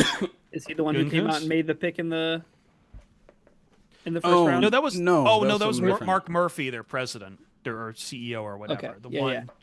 Yeah. Dude, Who was like for the first time in 20 years, we're taking a wide receiver. I finally tweeted. I hadn't tweeted in a minute, and I was like, I have to tweet and just say, make the pick, shut up and make the pick and sit down. The only thing good that came out of that is the person who was holding up the Dan Campbell grit sign, in front of him. You guys saw that, right? yeah, I think what's the name of the fan of the year? I can't remember her name right now because I can't remember anybody's name. Megan Stefanski, right? Yeah. Yep. I think she was there, and she's like, they yelled at us, but it was worth it. Wanted to get the sign down. Yeah. I bet they did. Speaking about Fardon fans, is the international guy, right? Ryan Fardon. Was he the German guy? I think so. That made because I was gonna say the 2 picks in a row where they're really pushing the Germany and Lions thing hard. Oh, they were pushing the NFL global stuff really hard. Yeah. Yeah. I think they kind of do that every year. But I mean, we went back to back on first. Here's the pick from. Was it the pick of? No, I think it was the Fraser pick was done from the Olympic Museum in Cologne, and then the German guy came out for Hassanein. Mm-hmm. Yep, that is right. Yeah. I mean, it makes sense. If we're going to take over Germany, maybe we can take over Egypt next, thanks to Hassanein. Phenom said, did you see LaFleur trolling Ben Johnson? And I have no idea what that is in reference to, but I'm interested. But I'd like to know. Yeah, what is that about, Phenoms? By the way, the Bears saying they're going, the 2025 NFC North champions select. Who said that? That was the Bears guy went up for the pick.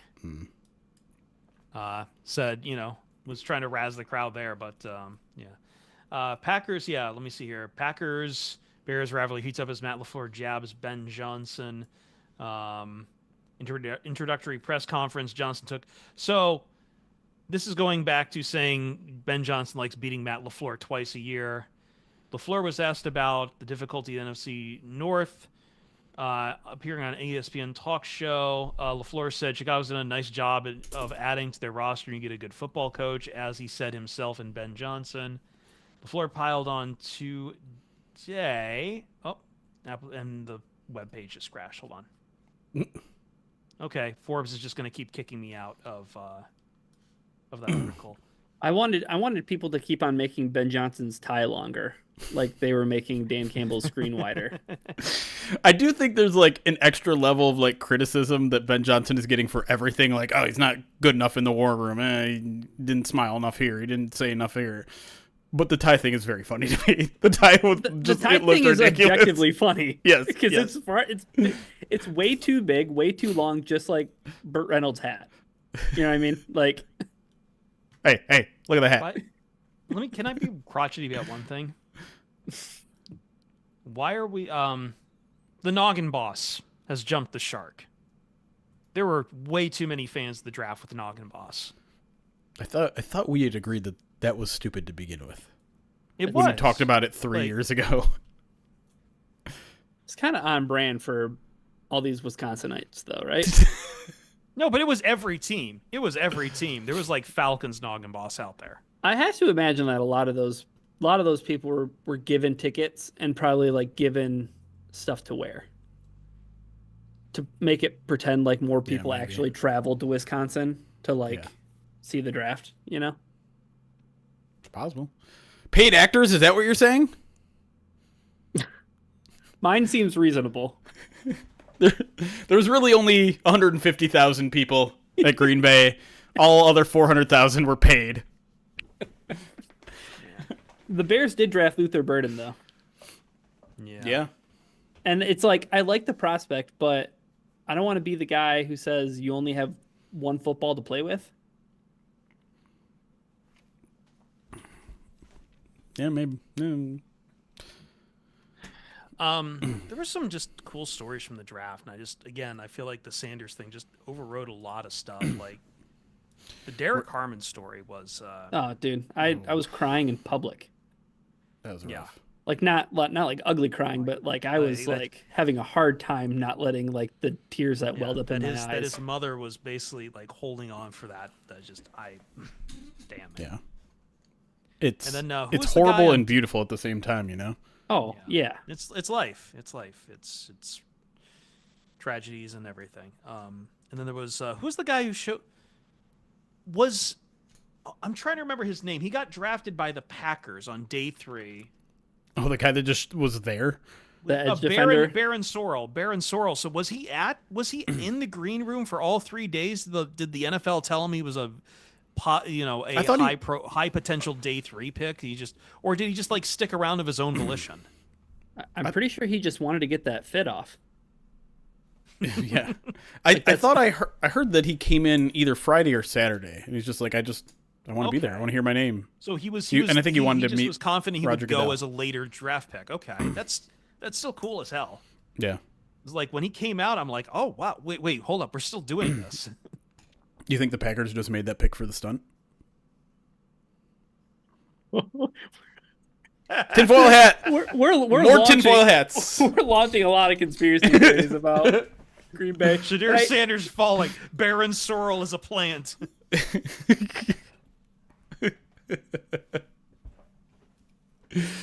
Clay Matthews is a moron. That's not a conspiracy theory. That's just truth. That's documented fact. Like so dumb that even the punchline to his joke wasn't worth it. You know what I mean? Right. The bear still stuck. what I took from that is, you know how sometimes Packers fans are like, we're so good we don't even think about you guys. You guys aren't our rival. We don't even think about you guys. Bullshit. If you're crapping on the terrible Bears of all teams right now, you have a complex. Like, you think about those teams way too much. If you decide, well, at least we're still better than the Bears, let's crap on the Bears. Yeah. Oh man. What have they even been winning all this time too? Like,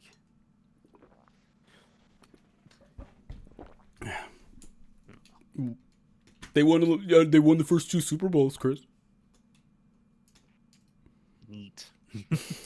The Chiefs weren't going to be the first team to ever win 3 championships in a row. Oh God, that. Dude, you're not the first 3 people.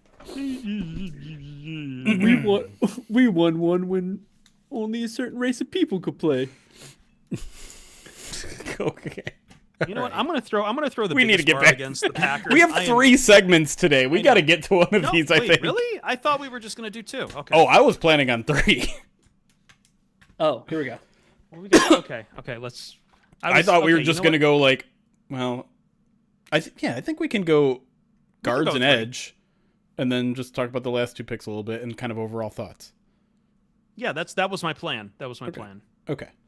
It goes into 2. We can just go a little bit long with each segment. So I just want to throw one more 4 segments. Can I just go? Can I just throw? I just want to throw one more incendiary thing, and it might be the most incendiary thing. Great. I'm sorry. Oh, great. I know he seems like a nice guy, but I am so tired of people on our Discord asking me about Tom Grossi, and I no longer care about this. Like, stop. I refuse to accept the good Packers fan. I was happy to see him up there. He's legitimately funny, which I think is very. Wait, hard was he in this actually up business. there? I missed. So I missed. He was actually the draft. Okay. He called out a pick. I wasn't saying that because of that. It's just like everyone is like, "Have you seen what Tom Grossi did, Chris? Did you see what Tom Grossi did?" I'm like, no, I don't fucking care. You needed to get out your Tom Grossi hate that bad. I'm not even hate. It's just rank jealousy. Okay. All right. Okay. I appreciate the honesty. The honesty, yeah. It's commendable. I really think comedy. I'm trying to be football, cool and witty too. I really think comedy in football is hard. And you know why I think that? Because I've watched Fox pregame shows for 20 years and they still haven't nailed it. How dare you? They still haven't figured it out. How dare this is like Rob Caliendo. Riggle slander. Yeah, Rob Riggle. I think Rob Riggle is hilarious. He's terrible on that show. Hey, I think Terry Bradshaw is great. I don't think that. I know. like sometimes those, like, what is it, Gridiron, whatever, the Bleacher Report cartoon things. Those are kind of funny sometimes. Sometimes they can be funny, but like, it just Draw play Dave. Draw play Dave is good. Draw play Dave is great. When he's not just drawing butts. No, that's when it's the best. No. He actually updated his he did a bunch of like cheese related draft cards. He updated his cheddar sliders one with going down a slide and with mold, since he went in the has been there so late. All right. You don't find Annie Agar funny? The shtick was funny early, and then it wasn't. It was funny when we were all locked inside and couldn't leave our houses. Right. Yeah, so it started and ended with her first bit. The Andrew Dice Clay of comedy. If we're talking about viral people who talk about sports but essentially only have one bit, I'm much more a fan of the orange hat coach guy who just plays clips and is like, "Got your ass beat." You know what I'm talking about? I don't know if I know that guy. He's just like, he's like, "You got turned around like your mama had a whatever." Like, he's just like, who's that guy? Someone in our chat has to know who I'm talking about. I figured you were gonna say like somebody who would exist in the same The film review guy, comedy. yes. Okay, so the same comedy quadrant as Nathan Fielder, and it'd be like John Boyce. Right. John Boyce does sports comedy well. Who he does. Someone has to know. I think his handle's like Coach something. He's pretending to be a coach going through tape with his team. I'm surprised neither of you guys know who it is. I know. I'm kind of surprised too. Yeah, he's always talking. That's why I said what I said. He's always making your mama jokes. Coach, is it Coach Davis?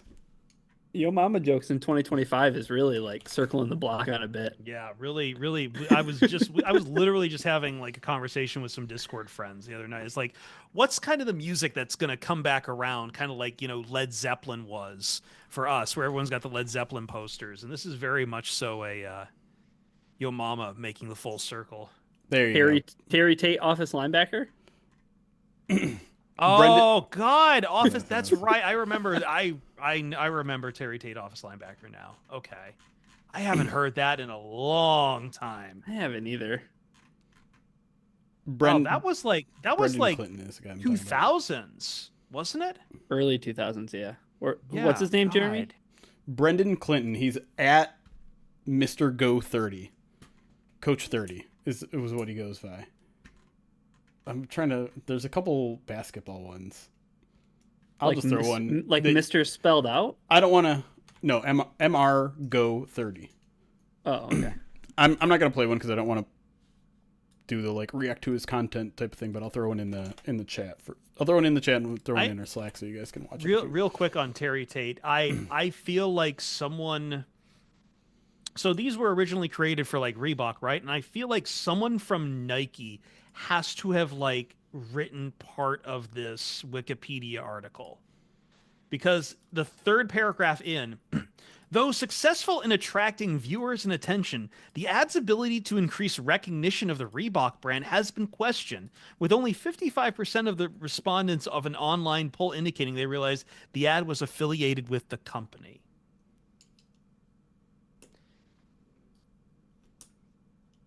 I missed what we're talking. I'm sorry, I missed what we were talking. What are we talking about?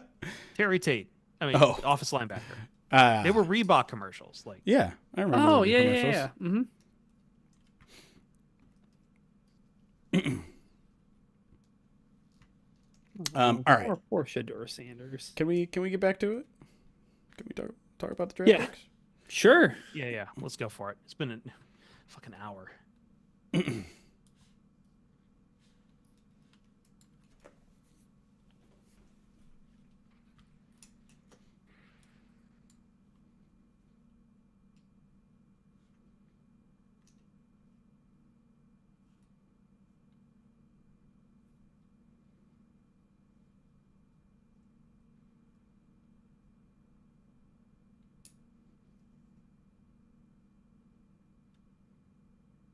Pride of Detroit PODcast. Now let's get to the question I think that has been dominating everything in Lions land, a real place where questions are asked constantly about the edge. The edge, the edge, the edge, the edge. Well, the Lions did draft their edge in the 6th round. Ahmed Hassanein, did I get that right, Jeremy? Hassanein, excuse me. I think I got that right. Boise State. First off, before we get into the larger conversation of edge as the position, on where he was taken, on whether or not the Lions still have a need, whether or not there's a huge, just kind of mimetic approach to questioning about the edge and Brad Holmes' chippiness about it, can we talk about this guy's story? First off, right off the top, first ever Egyptian-born player drafted into the NFL. So the Lions already got access to Germany, and I think they'll be trying to conquer Egypt here very soon if this guy pans out. The video of Boise State put out went a little, not quite viral, but still I think Lions fans appreciated the "I will die for you" coach line. Even as the pick was made, Arif Hassan was talking about how this is the most Dan Campbell coded pick of all time because, cross country and just an actual knee biter and every clip of him is just going nuts, nuts, nuts, nuts, and emotional for Boise State. And I turned over to Jeremy because everyone on my Lions beat X list said the same damn thing around the same damn time on his introductory Zoom call, which is everyone is going to love this guy. Yeah. It was something. I think we all kind of turned to each other. It was like, was that the best Zoom press conference we've ever had with a guy after a draft? And it was like, Levi was pretty good, but I don't think he touched this. Like, it's just, it's the energy, it's the storytelling. I mean, a lot of times when you get on these Zoom calls with a guy who's just been drafted, like, either like the adrenaline is starting to wear off and they're a little sluggish, or, they're nervous because it's their first NFL, media session. They're giving very, basic answers, things like that. But like, he was just like, he was so engaging. He was so energetic. He was so everything. Like, he's everything you want from a coverage standpoint. He's everything you want from a Dan Campbell standpoint, in that he's just so positive, so all in on whatever is put in front of him, whether it's an interview with Zoom or, a 350-pound guard. Like, he is just all in on accomplishing what he needs to. And thankfully that Zoom session is now up on the Detroit Lions website. So if you haven't seen it, go to DetroitLions.com and look for it, because it will make you want to run through a wall for this kid. He also had a really great interview with the Rich Eisen show that I saw has been passed around. That's a good 10-minute interview, maybe even 20-minute interview. It's really, really good. And so I don't know, before we even get to talk about him as a player, I just think there's a place for players like that. I think there's a place for people like that in any business. Those are the kind of people I want to hire, that are just like effort, effort, effort, effort, because that will get you far. And it got him far, right? This is a guy that learned the game 6 years ago. Didn't know a damn thing about football. Went and was just like, hey, this looks fun. Aaron Donald's kicking some people's ass. Can I go do that? Let me try wide receiver. Nope, can't do that. Let me try this. Nope, can't do that. Oh, edge? Just see ball, get ball? I can do that. And by pure will, and, obviously he's got a lot of physical talents too, he found his way to a D1 school. No one in his situation had any business getting D1 offers, but by will, by persistence, by this positive attitude, he was able to get there. And now he's the first Egyptian, you can't say born because he was technically born in California and then moved, Egyptian, whatever, native, I guess. Yeah. Well, I mean, it's a very Ezekiel Ansah story with infinitely more grit attached to it. Yeah. I mean, but you also just love hearing him talk about his journey, because he definitely he as he's telling that story, that's the guy he is on tape. He's a dog chasing cars. You know what I mean? Yes. And, yeah. No, absolutely. And you get that sense where you're he's talking about when he first went out and started playing football in high school, and he's I was basically out there doing jiu-jitsu. I was kicking guys, I was grabbing face masks. Yeah, I was just an animal on the field, and I had no idea what was going on. And he said that he saw Aaron Donald. He's like, oh, what school does he go to? Because it's he has no idea about American culture at all whatsoever. Right. He's like, well, he plays in the NFL. He's like, well, I want to go play where he plays. How do I do that? It's oh, okay. Well, there's clearly a drive, and even him talking about he was ranked in the top 200 something people in CrossFit when he was a kid, in CrossFit training at age 14. He clearly has determination, and as Chris pointed out, I think again the clip that just stands out the most is that video that Boise State put out, where it's I'm willing to die for you. It's just is there a more that's almost more of a Dan Campbell introduction press conference where you find out who somebody is so transparently that he outdid Dan Campbell in his introduction to us as Lion fans. We know who this guy is and what he's all about, and it's going to be very easy for everybody to buy in on the player and root for the guy. Yeah, and I think you said it too. If you want to talk about the player himself and what he can bring and things like that, all of that is definitely on tape, both the good and the bad, because relentless guy, you might be able to get a block on him, but you're not going to hold it for more than 3 seconds because he's going to find a way to get through. But also, like, he's just like, go ball, get ball. Like, the ball's over there. Oh, crap, he ran this way. Like, I'm like, now he's by me. Like, Yeah. He's like, it's very unrefined. His tackling is very, very unrefined because he's just like, throw myself into this guy's body. I'm going to get him down, right? No, this guy's actually also really athletic. Okay. Well, I guess I got to learn that. So there's going to be a lot of like touching the stove moments where it's just like, oh, I can't do that. Don't do that. But again, like Casey Rogers. I want to know what Casey Rogers thinks about the guy. Right. Yeah, he just feels like a guy who's going to cause a lot of disruption. It might not always be successful disruption, but right. He just total chaos when he's going to be on the field. And it is a 6th rounder. It's like, again,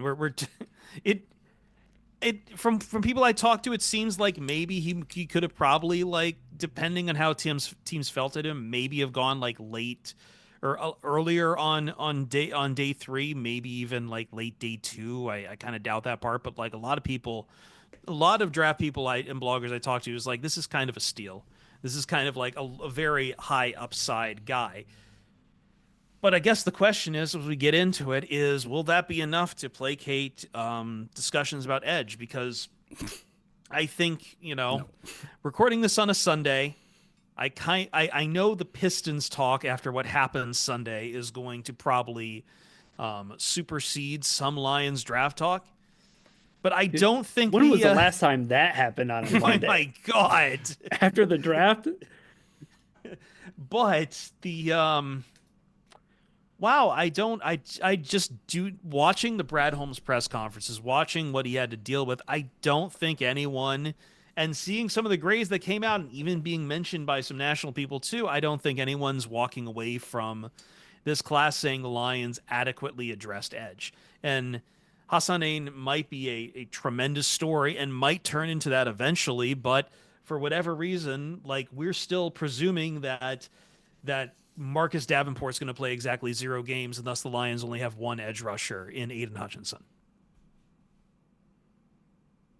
I mean, here's a crazy take. I think right now, edge is not the team's biggest need.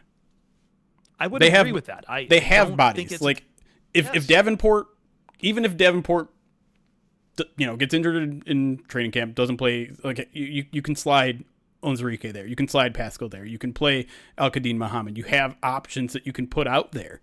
Maybe you get on the call with Za'Darius and be like, all right, I guess we'll up our offer. What do they got going on at safety if one of those guys gets injured? Sione Vaki. Dan Jackson. There is something to the need thing, right? Or like, hey, everybody's so distracted with like a contingency plan at edge where it's like there might be some other spots that, like, you're concerned again. Like, what if this team misses Alex Anzalone for any extended time period, especially with Malcolm Rodriguez probably not being ready to start the season? What if you lose Derek Barnes again? I mean, did the Lions pick up another Sam linebacker, or is it going to be like Trevor Nowaski again? That's all well and good. It's just it feels like I feel like it's a bunch of consternation when, if in however many days time Brad Holmes calls Za'Darius Smith and works out a situation where he comes back, how many people are completely satisfied with how the Lions are at edge? And it's like, I don't even know if Za'Darius Smith would do so much to me to like swing my opinion on it, because I think, Jeremy, like you, like, a lot of us kind of forgot that Aiden Hutchinson is an absolute dude, and we haven't seen the guy play since October, so we kind of forget that he finished with as many pressures as Levi Onwuzurike did over the entire season, and was still tied as the Lions' leading, pressure player in 2024. Like, Aiden Hutchinson comes back and everyone is less concerned about the pass rush. Right. It amplifies the room by a million, right? Like, and we talked about in the break too, real quick, but the Tyreek Williams stuff, like, that even plays into the pass rush stuff, right? Like, yes, he occupies blockers. He can be a guy that gives one-on-ones. He's a guy that can push the pocket. Like, maybe he's not going to be a high sack guy, but if he can shrink the pocket like he did in Ohio State, cage the quarterback. You know who will get the caged quarterback and bring him to the ground? Aiden freaking Hutchinson will. Okay? Like, I- he helps. And I just like this idea that there needs to be two elite guys on each side is just not something that happens in reality. And I understand. No. And plus, I don't like, is Arakru, is he going to move the needle that much in his rookie season? I kind of doubt it. Do you think they're thinking that? How often, first of all, are like a mid-second round edge an elite pass rusher? Yeah, we talked about it. Yeah, I doesn't happen. I really want to come back to this again because again, like I understand the label on Marcus Davenport too. I understand everyone's, but like to act like he's going to play 0 games this year, he got his arm karate chopped last year in the 3rd game. Like we talked about a lot of the freak injuries the Detroit Lions had. It's just this weird incidental triceps tear he had. Like, right. I just refuse to do this thing where we just presume Marcus Davenport's not going to play a single snap for the Detroit Lions in the regular season. Will he maybe miss time? Sure. But again, you can't predict that. You can't forecast that. You can't just look and see a dark cloud and says it's going to be an F5 tornado. Like, I find that just insulting. It's insulting. Yes. It's extremely insulting. But like it is insulting. However, I will say there's room. But I get it. Right? There's room to be like, okay, there is room. Been injured throughout his entire career. It's like we can almost assume he's going to miss some time, but it's like to assume that he's not going to play at all is like you're really questioning the guy. But that's where we're at. That's I think behind a lot of the edge stuff. At first, it's like, all right, you want another edge because you've forgotten about Aiden Hutchinson. Now it's at the point where people are just saying you can't trust Davenport to play, and that's too far. That's too far. That's just especially when he's costing you almost nothing. Nothing. And like, okay, so naturally, and I've already seen it in our chat, I knew it was going to happen. It's like, well, Emmanuel Mosley. Well, Levi Onwuzurike. It like sometimes it turns around, sometimes it doesn't. You don't know. You don't know which one you're going to get. You don't know with Marcus Davenport. I don't know with Marcus Davenport. Do I want that to be their plan A? No. Ideally, it isn't. But you can only do so much in every single draft, especially when you're drafting 28 overall. And I think we also need to go back to the fact that Brad Holmes said something very important during the draft that seemingly no one has picked up on, which is he tried. He said it himself. He tried. Sometimes the other guys weren't picking up the phone. Sometimes the guy that they really wanted was picked right before them. And that's how the draft works. And what you want them to do is the cardinal sin of drafting, which is, well, if my guy went, I just have to get the next guy. I don't care how good he is. I'm not trying to say that Brad Holmes is lying, but when you see the trade he made to get TeSlaa, it's like, okay, like how hard did you try? Because you tried really hard for that guy. It's true. Like how hard did you try to actually get that guy? So are you like placating to be like, well, I tried, and it's like technically you did try, but how hard did you try? I mean, at that point, I think it might just be like the edges that we wanted were gone, right? Like we talked about it at the top, like total fair answer. Run on defensive line. Answer. Yeah, right. Because who's there in the third that you really, really wanted? Like even a guy like Ashton Gelati went way higher than I thought he was going to. Right, like the guys who went in the 3rd round, I mean, second round, excuse me, before like.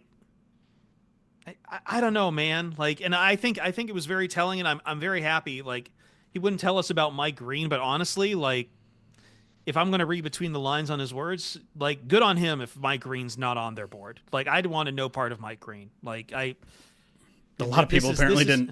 I don't, but like, I know it's going to happen in the NFL. I know guys are going to get drafted with these kind of things around him because Mike Green got drafted and Maxwell Hairston got drafted, even though apparently one owner knew about it and vetoed his team picking Maxwell Hairston.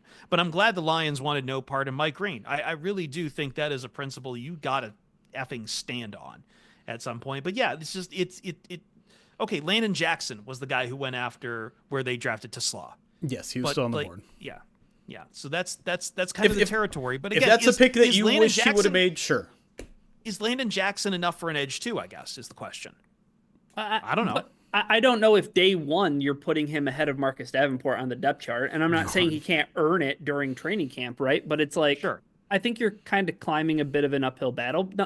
I think the couple of guys, or the few guys I think you can circle in the 2nd round were the guy from UCLA. He went at Oladipo, he went at 52, and it's like, okay, you're picking at 60, like you can get up to 52, or hey, can you get up and get JT at 45 where the Colts took him, or can you get up and get Donovan from Boston College? Scourton, I think went about the same point as Oladejo as well.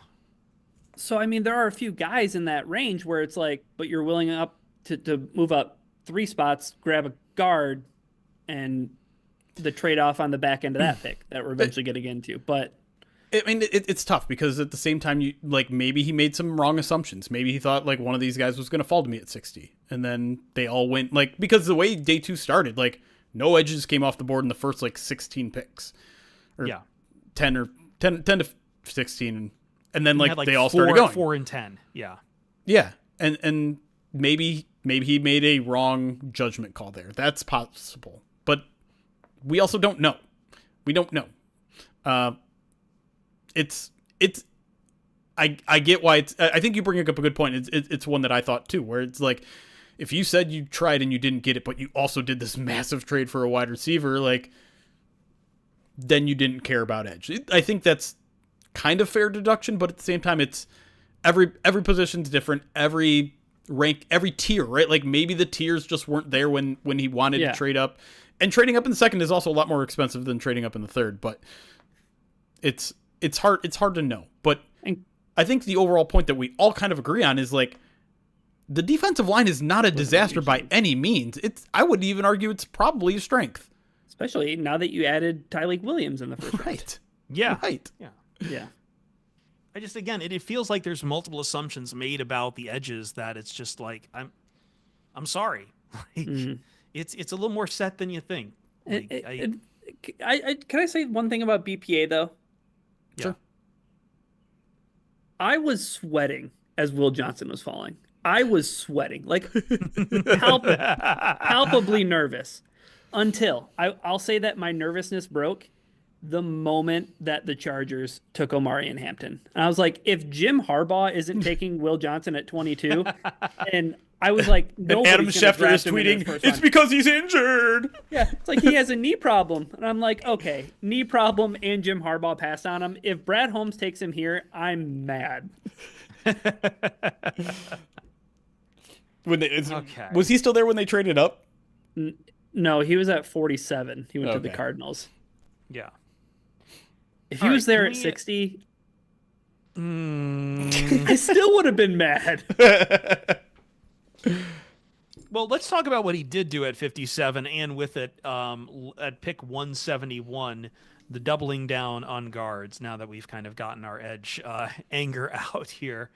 Let's talk about... This was the big investment they made, and to be honest, my favorite pick of the draft, Tate Ratledge. We talked a little bit about him in the trade value to move up, but like this was I think the draft pick I think that like really made me feel good about this draft class, was getting someone like Ratledge, getting the dirt bag, getting everything we've talked about through these. We talked at length about him on our Trenches preview podcast, as well as the day one guy. Like this, it feels like the no-brain move whatsoever, and I'm just kind of shocked the Lions were able to pull it off. Add Miles Frazier to the mix, who I think I had seen some places having him as a 3rd-round grade, and you're getting him pretty late. 5th round, yeah. This is, excuse me? 5th round. They got him in the 5th round. Yeah, in the 5th. So it's an aggressive approach to the line. What do you guys think about both these guys? And I guess, what does this like? Because I feel like when we had just Ratledge after the end of day 2, there was questions of, okay, well, Mahogany's going to have to fight for the starting job against Glasgow. But with 2 guys now, it's a pretty stocked set of guards. I know the Lions might be cross-training both of them at center, because they are kind of like purish guards and not like a Gray Zabel type of guy. But I think this is setting up for being the biggest training camp battle right now, Jeremy. Yeah, I mean, it's the one spot on offense that's up for grabs, right? Is a guard spot, and you could argue both of them are open for jobs. And I think they're both open. Yeah, they're both open. Yeah, I think that's what drafting 2 guys tells me. Right, maybe, because I think it also says that we probably should have taken Brad Holmes at his word when he says y'all are crowning Mahogany. We're not doing that yet. He had a couple great starts, great, but there were a couple starts, small sample size. He needs to earn it. He needs to go out there and win the job. And I don't think the Lions, went out there and thought we need 2 guards because we don't believe in Graham Glasgow or Christian Mahogany. I don't think it was that. Again, I think part of this is the best player available. You saw a guy who, what was he, OG5 on Brugler's board? He was high up there. Miles Frazier was the fifth best guard in this. Mm-hmm. Only 2 spots behind Tate Ratledge. He gave him a 3rd round grade. The Lions got him in the 5th. And so I think, it's kind of like how the Lions doubled up at corner last year. I don't think that was necessarily a conscious decision. Oh, we need a ton of more corners to plug in. It was he's still there? Well, shit, let's throw him into the bloodbath. That sounds good to us. We want to get younger at offensive line. They need to get cheap at offensive line because they're playing both tackles and their center a heck of a lot of money. And so let's just throw a bunch of guys there, and if one of those guys is just the best backup guard in the league, well then great, we have that guy on our team. 81st ranked player on Brugler's board. Yeah, you get him at what was that, 160, 180, 171, 170. Oh man, right in the middle.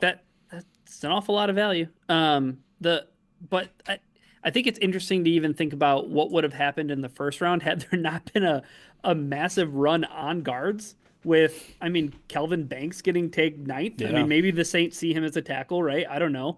But then Tyler Booker goes 12th. You want to talk about quote unquote reaches? That was the first one of the day where it was oh, wow. I can see the schematic fit for the Cowboys on that one, but I totally get the feel. The scheme that they just need Tylers on their team, on their offensive line. That's the scheme that they're in.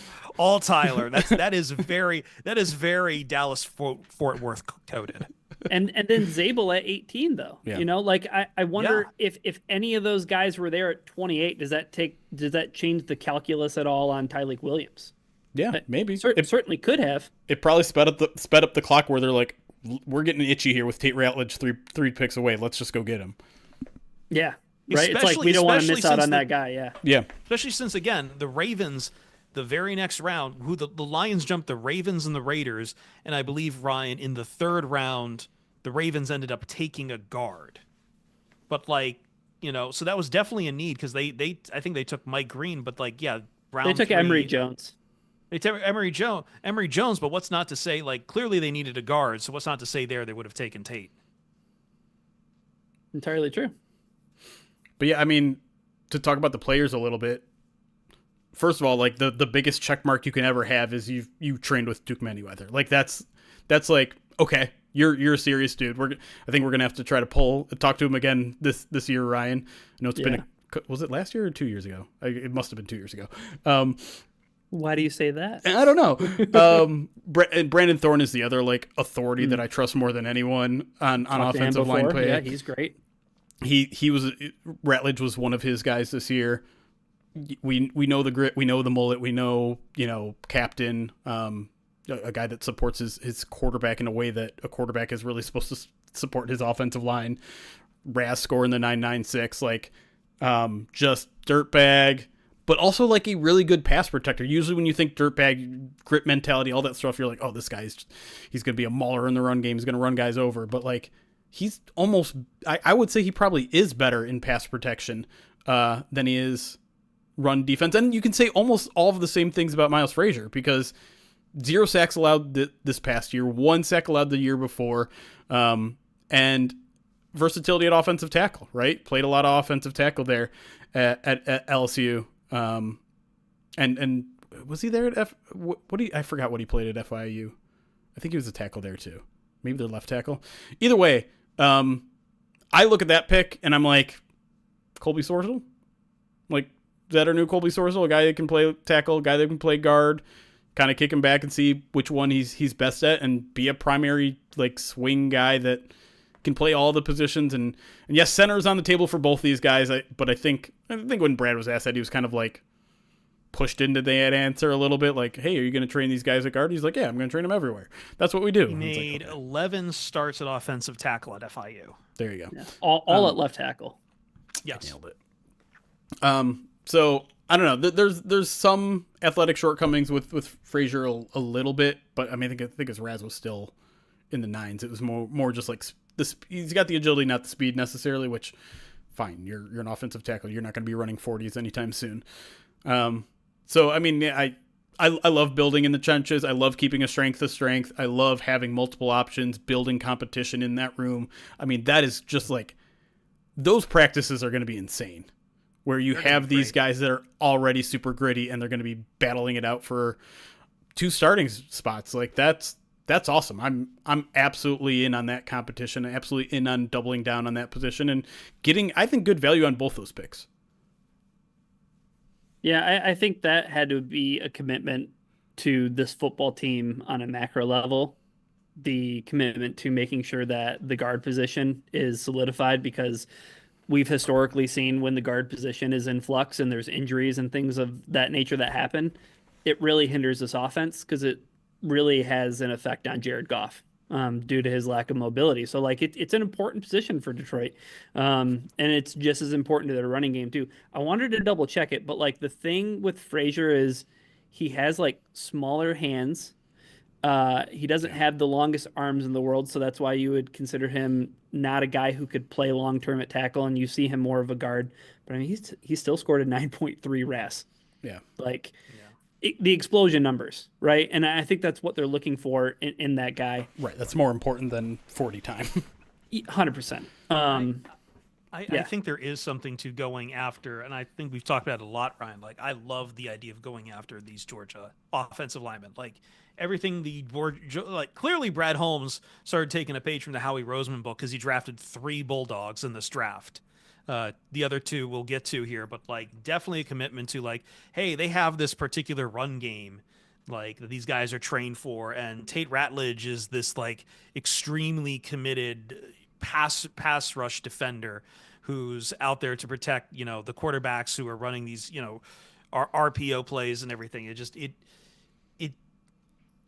The schematic DNA is just all over like Ratledge.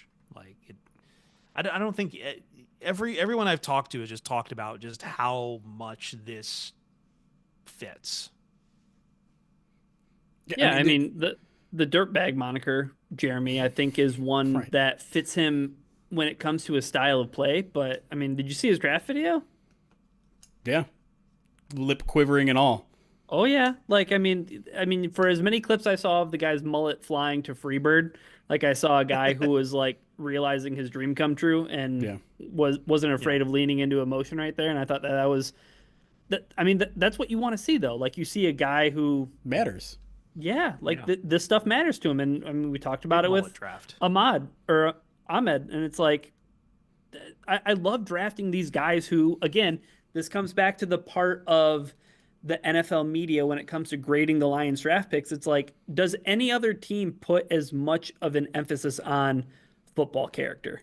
Does anybody put as much emphasis on leadership qualities? Because, Jeremy, that's the thing with Tate Ratledge too. Like, Carson Beck wasn't the leader of that football team in Georgia. No. How often it was your right guard being the leader for your football team? Like, yeah. I mean, Tate Ratledge was the middle square on your Detroit Lions bingo card. Like, yeah, the obvious. Yeah, we knew that the fit was perfect, that the need was there, and I mean, it was kismet that he was still there right around 60. If Tyreek Williams isn't on the board at 28, the Lions could have picked Tate Ratledge at 28. And I think people would have been just fine with it.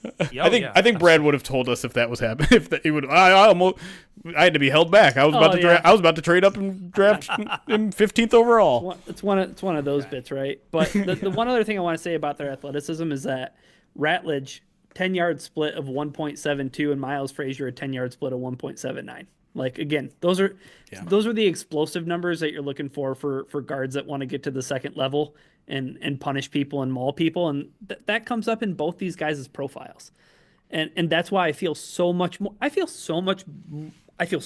better about the offensive line than I did a week ago. 100%. Yeah. So let's get to the 2 last picks here, kind of quick, and then we'll talk about the rest. You want to do that? The third segment? Are we going to do a third segment? Let's do a third segment. We'll do a short third segment. I know we're at a half-hour mark here, so let's take another break. When we come back in the Pride of Detroit PODcast, I know this is a long one today. Bear with us. We'll talk about the other 2 Georgia Bulldogs, maybe a little bit of UDFA, but just overarching things we've learned from this roster. And maybe I'll force Jeremy to give a letter grade. That's next.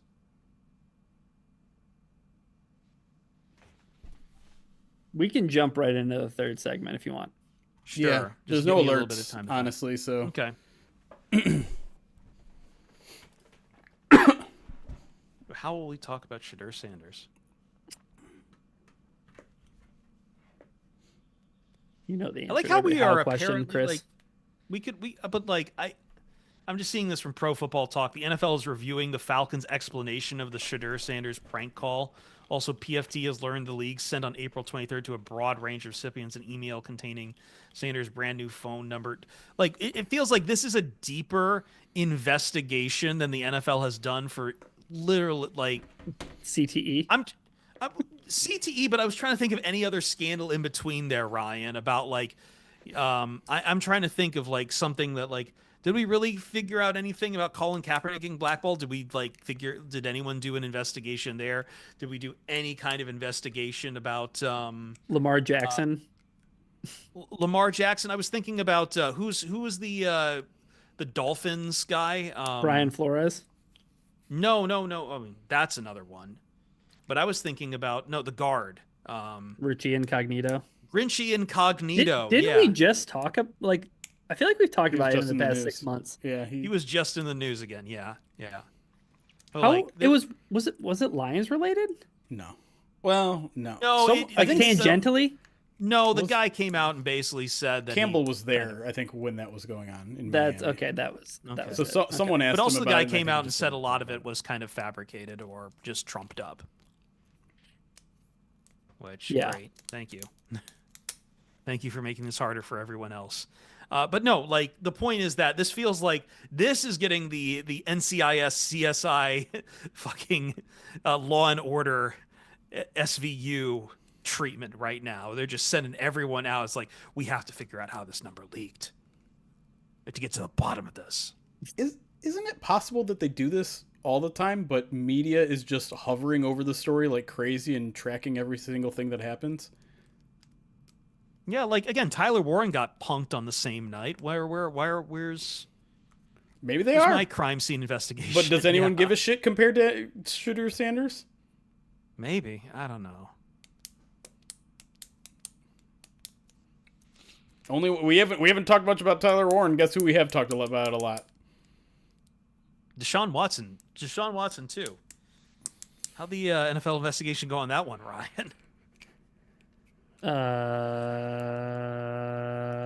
The Ravens drafted a kicker. I don't think you need to read too much into that one. And brought in a UFA kicker. All right, segment 3.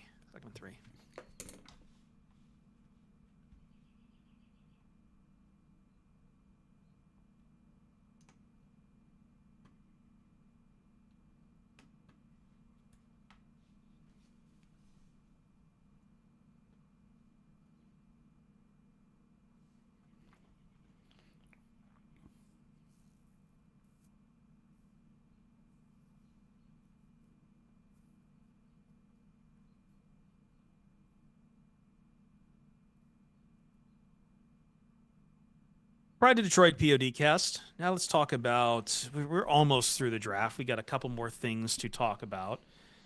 2 more Georgia Bulldogs. The round 7 picks, Dan Jackson, safety, and Dominic Lovett, wide receiver.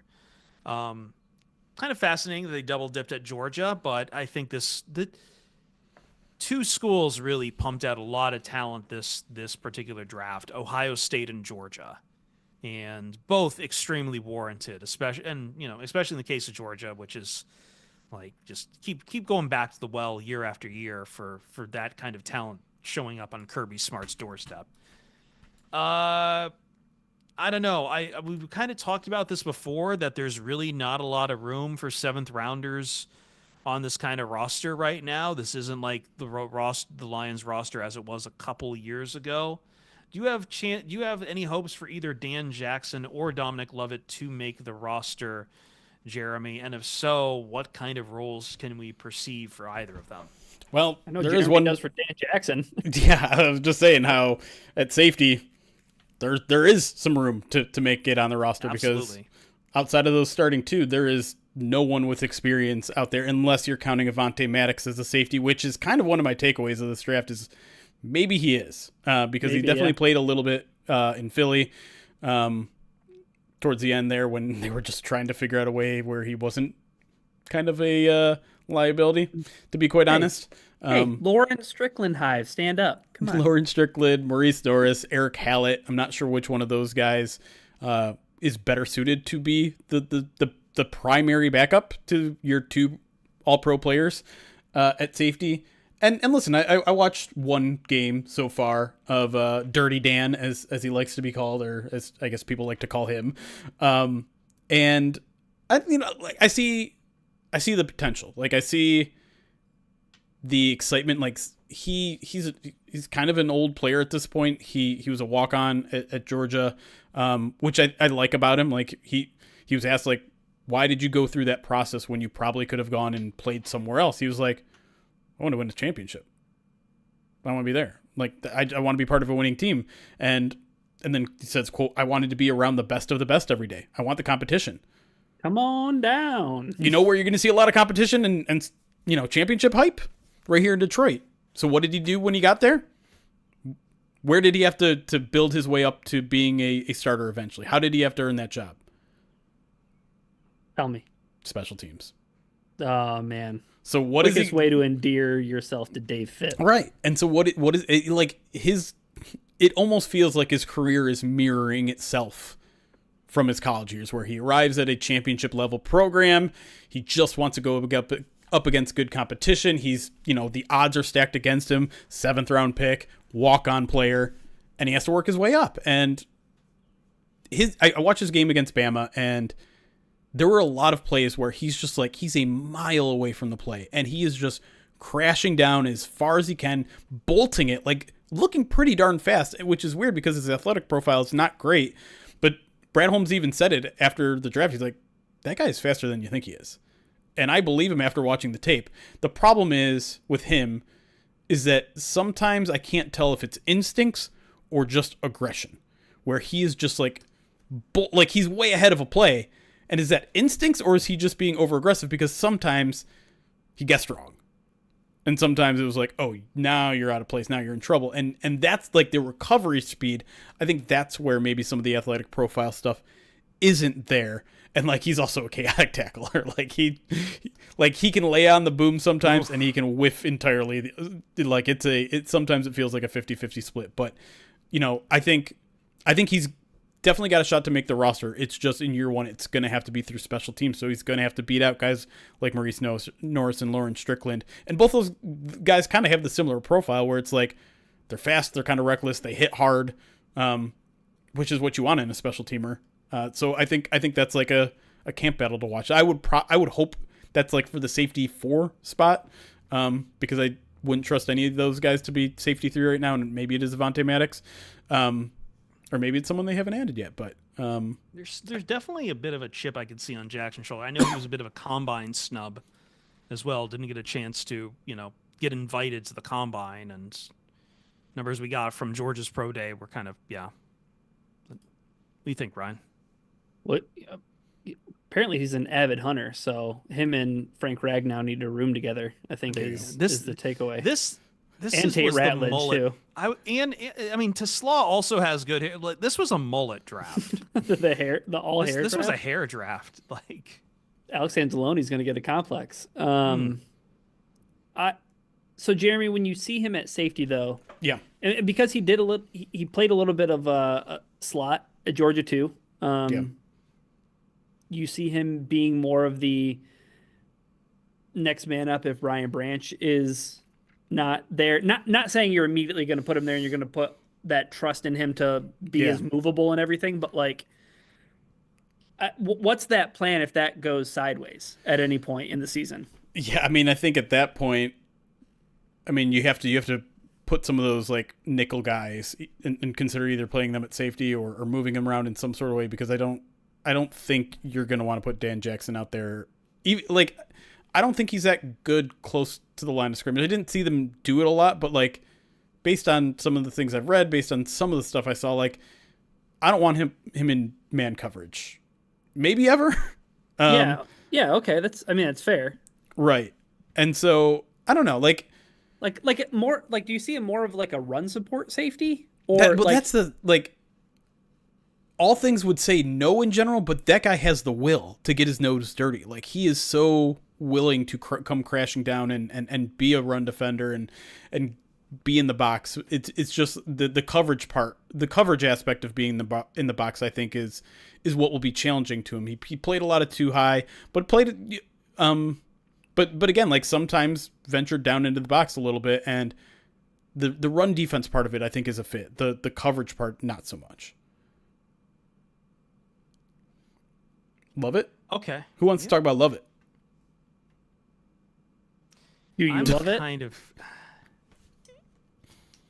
I like the person. I think he's great in interviews. What's the path to this? Are we just going to start cycling? Yeah, I mean, maybe he makes the practice squad and we start cycling out other older Lions, fan darlings like Tom Kennedy or something. But it just kind of feels like, it feels like every year, Ryan, there's a new 7th round, late round wide receiver the Lions just kind of like, try to tap, see what happens, and then we just don't hear much from them after that. So, like, I mean... How dare you say that about Isaiah Williams? I was thinking of Antoine Green, actually. Right, it's both. I thought he was so good at scouting wide receivers. What happened? Why aren't our 7th round picks all-stars? Yeah. No, I mean, this is a slot receiver, 59. He had 59 catches last year, and I mean, in space, he was perfectly fine at Georgia, but the math ain't mathin' to me when it comes. I know John Whitaker just put out his way too early 53-man roster predictions, and I started kind of working along with it, and I just can't figure out the way to the roster. Like he is a guy who is absolutely going to need to ball out in rookie mini camp, in training camp, in camp when he's camping with Ratledge and Frank Ragnow, everywhere. Yeah. Well, I mean, maybe he finds a way on with special teams. That's the only way. Or something like that is the only way you're going to make the roster, because you are 5 deep already at wide receiver, right? You have JMO, you have Amon-Ra, you have Tim Patrick, you have Isaac TeSlaa, you have Khalif Raymond. Khalif Raymond's not going anywhere, guys. Like I already see some people saying, hey, he's Khalif. Like what? Maybe in the long term he's Khalif, but not this year. He's not. And Khalif. I understand Khalif's in the last year of his deal, right? And he's turning 32, I think, either this year or next year. So you do still have to plan for life after Khalif, but it's not this year. And yeah, I mean, speed is really the profile of this guy, right? And so he's played a little gunner. That's if he can be a gunner, you're going to make this roster. That is a very high priority on this team, right? It's the reason why what's the corner? This is the problem. I just forget everyone's name when it's after 8 Khalil Dorsey. Khalil Dorsey. That's the reason why Khalil Dorsey made the roster, right? Fantastic gunner. And so what's working against him is not so much an individual player. It's how do you justify a wide receiver 6 on this roster? Because they don't necessarily want to carry that, right? And special teams is the only path. The only path. And I know it's not like a 1-to-1 thing, right? But it takes us back to the safety discussion, and it's like, well, if Brandon Joseph maybe wasn't, caught on a DUI, that was a guy that you could justify being on the roster because, safety depth. However, special teams guy. If you're doing some of the roster math, I think early on for 53. Are you just pulling one less guy from safety? And since you have such a plentiful cornerback room, it's like, okay, we'll figure out if things get hairy, but we're going to have this guy because, like you said, Jeremy, gunner is such an important position to the Lions, specifically, that, okay, we can justify a super speedy guy who, brings that initially, and maybe there is room for him moving forward in a bigger capacity in a different role. And I want to be clear here too. He cannot be he cannot make the roster this year and still be part of their future plans, right? Like, you can put him on the practice squad and he can learn gunner better and be the gunner in 2026 or be the returner in 2026. Like, we got to make sure that we don't throw him out if he doesn't make the 53. Like, if I had to guess right now, probably doesn't make the 53, but he would absolutely make the practice squad, and then you stack him there for a year and see how he develops. That is part of the draft. It's part of why you draft a guy. You don't draft a guy saying he has to make the 53-man roster or he's worthless to us. You draft him because you bring him in, you take him into training camp, you coach him up, you say, hey, look how awesome of an organization we are. Don't go somewhere else if you don't get claimed off waivers when we cut you. Stay here. We have a long-term plan for you.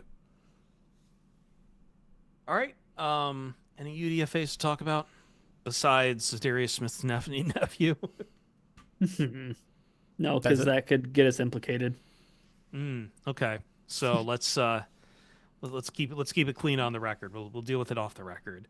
Oh, yeah. There's not too much to talk about. I mean, this team's not at the point where like UDFAs are really gonna come up too much, or at least in the time we have allotted here. So let's talk about full grades where we can, and just how you feel about the roster right now. Where do you want to take this, Ryan? I'm kind of struggling to think of an angle here we can take this. I guess, I mean, there is room, and I thought one of the more interesting, I don't want to say quotes because it's something that Dan Miller mentioned, and I think his interview with Brad Holmes that he has every year after the draft is going to be on the works. I know you're hearing this on a Monday, but like it's 11 o'clock p.m. Eastern time, and something he said to tease that was, there's still room this summer to like change things, and like there's still room this summer to like add players. Like, it's not done yet, and basically what I'm saying is Trey Hendrickson. God, get out of here. They drafted Shamar Stewart. But yeah, so I think that I still want to see some things shake themselves out before I want to like make a sweeping judgment about the team as a whole. But I think this is like the most like B- draft class that I could ever give, like in the immediate. Because like there are things I really like about it, and there are things that like I think it's fair to have some like skepticism. Yeah. But I do want to be optimistic about a guy like TeSlaa. You know what I mean?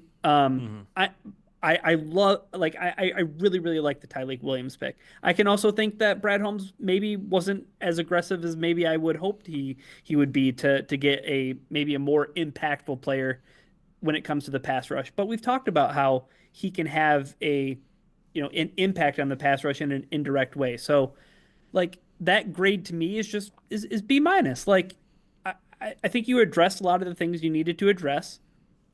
There are some things that you're going to have to answer for eventually, like next year, not having a 3rd round draft pick.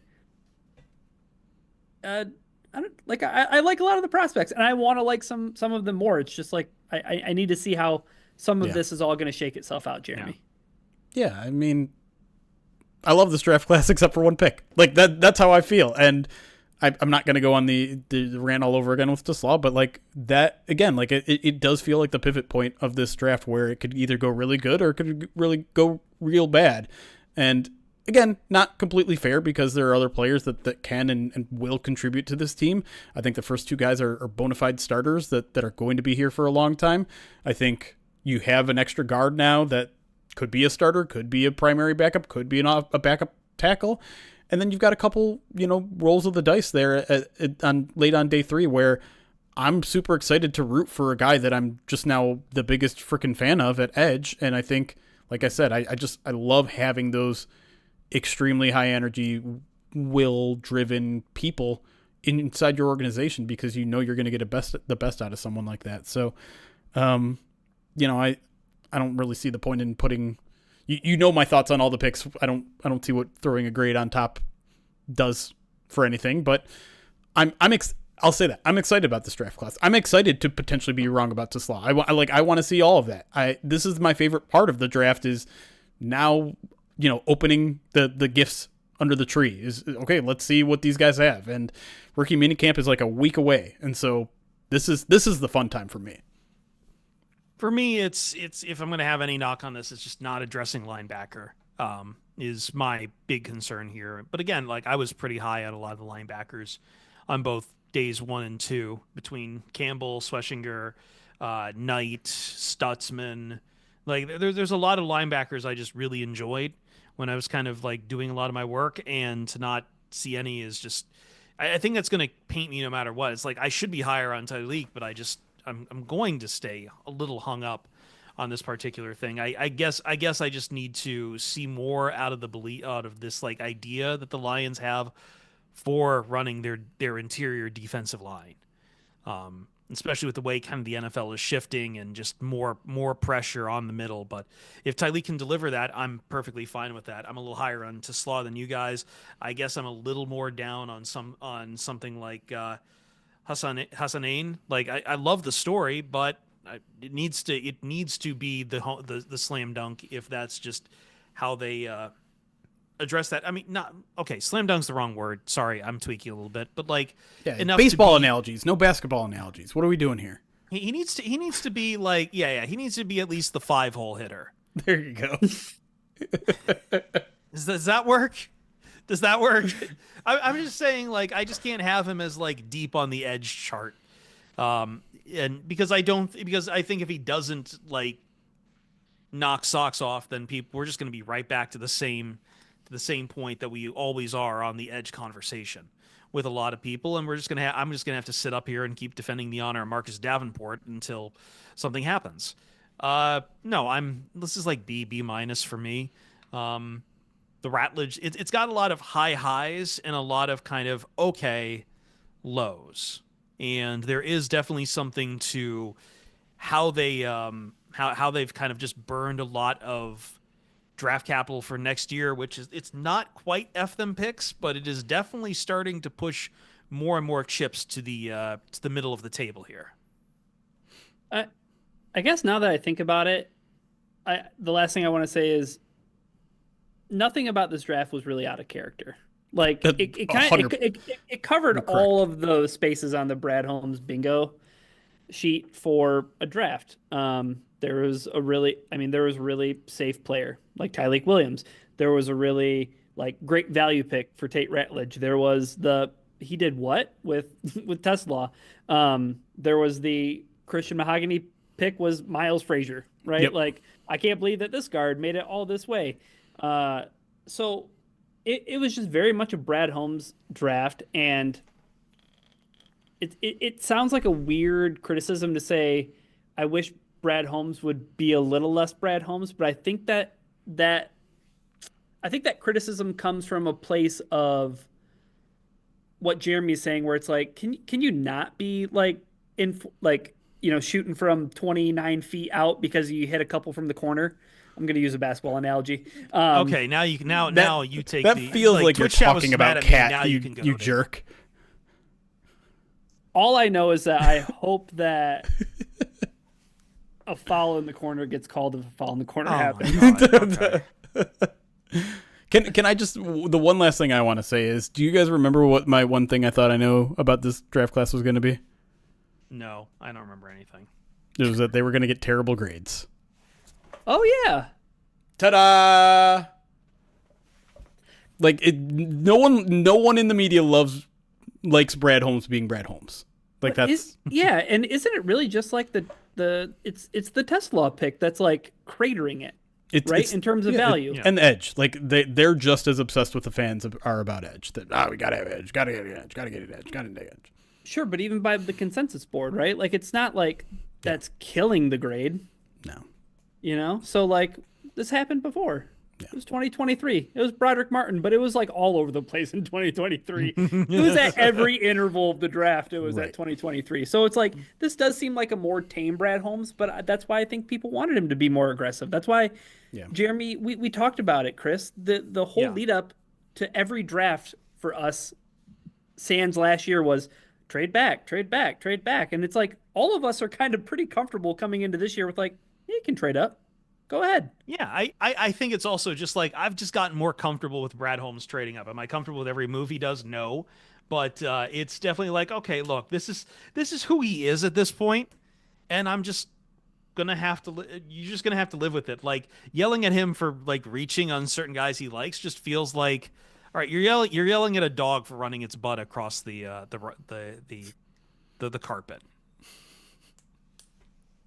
That's a little more harsh than I intended. I'm not sure if Brad Holmes would appreciate that analogy. No, I'm sorry. I'm sorry, Brad Holmes. I'm trying to think of the right, but like, you know what it is like, how dare you? You have spots, you leopard. How dare you? Why don't you have stripes instead?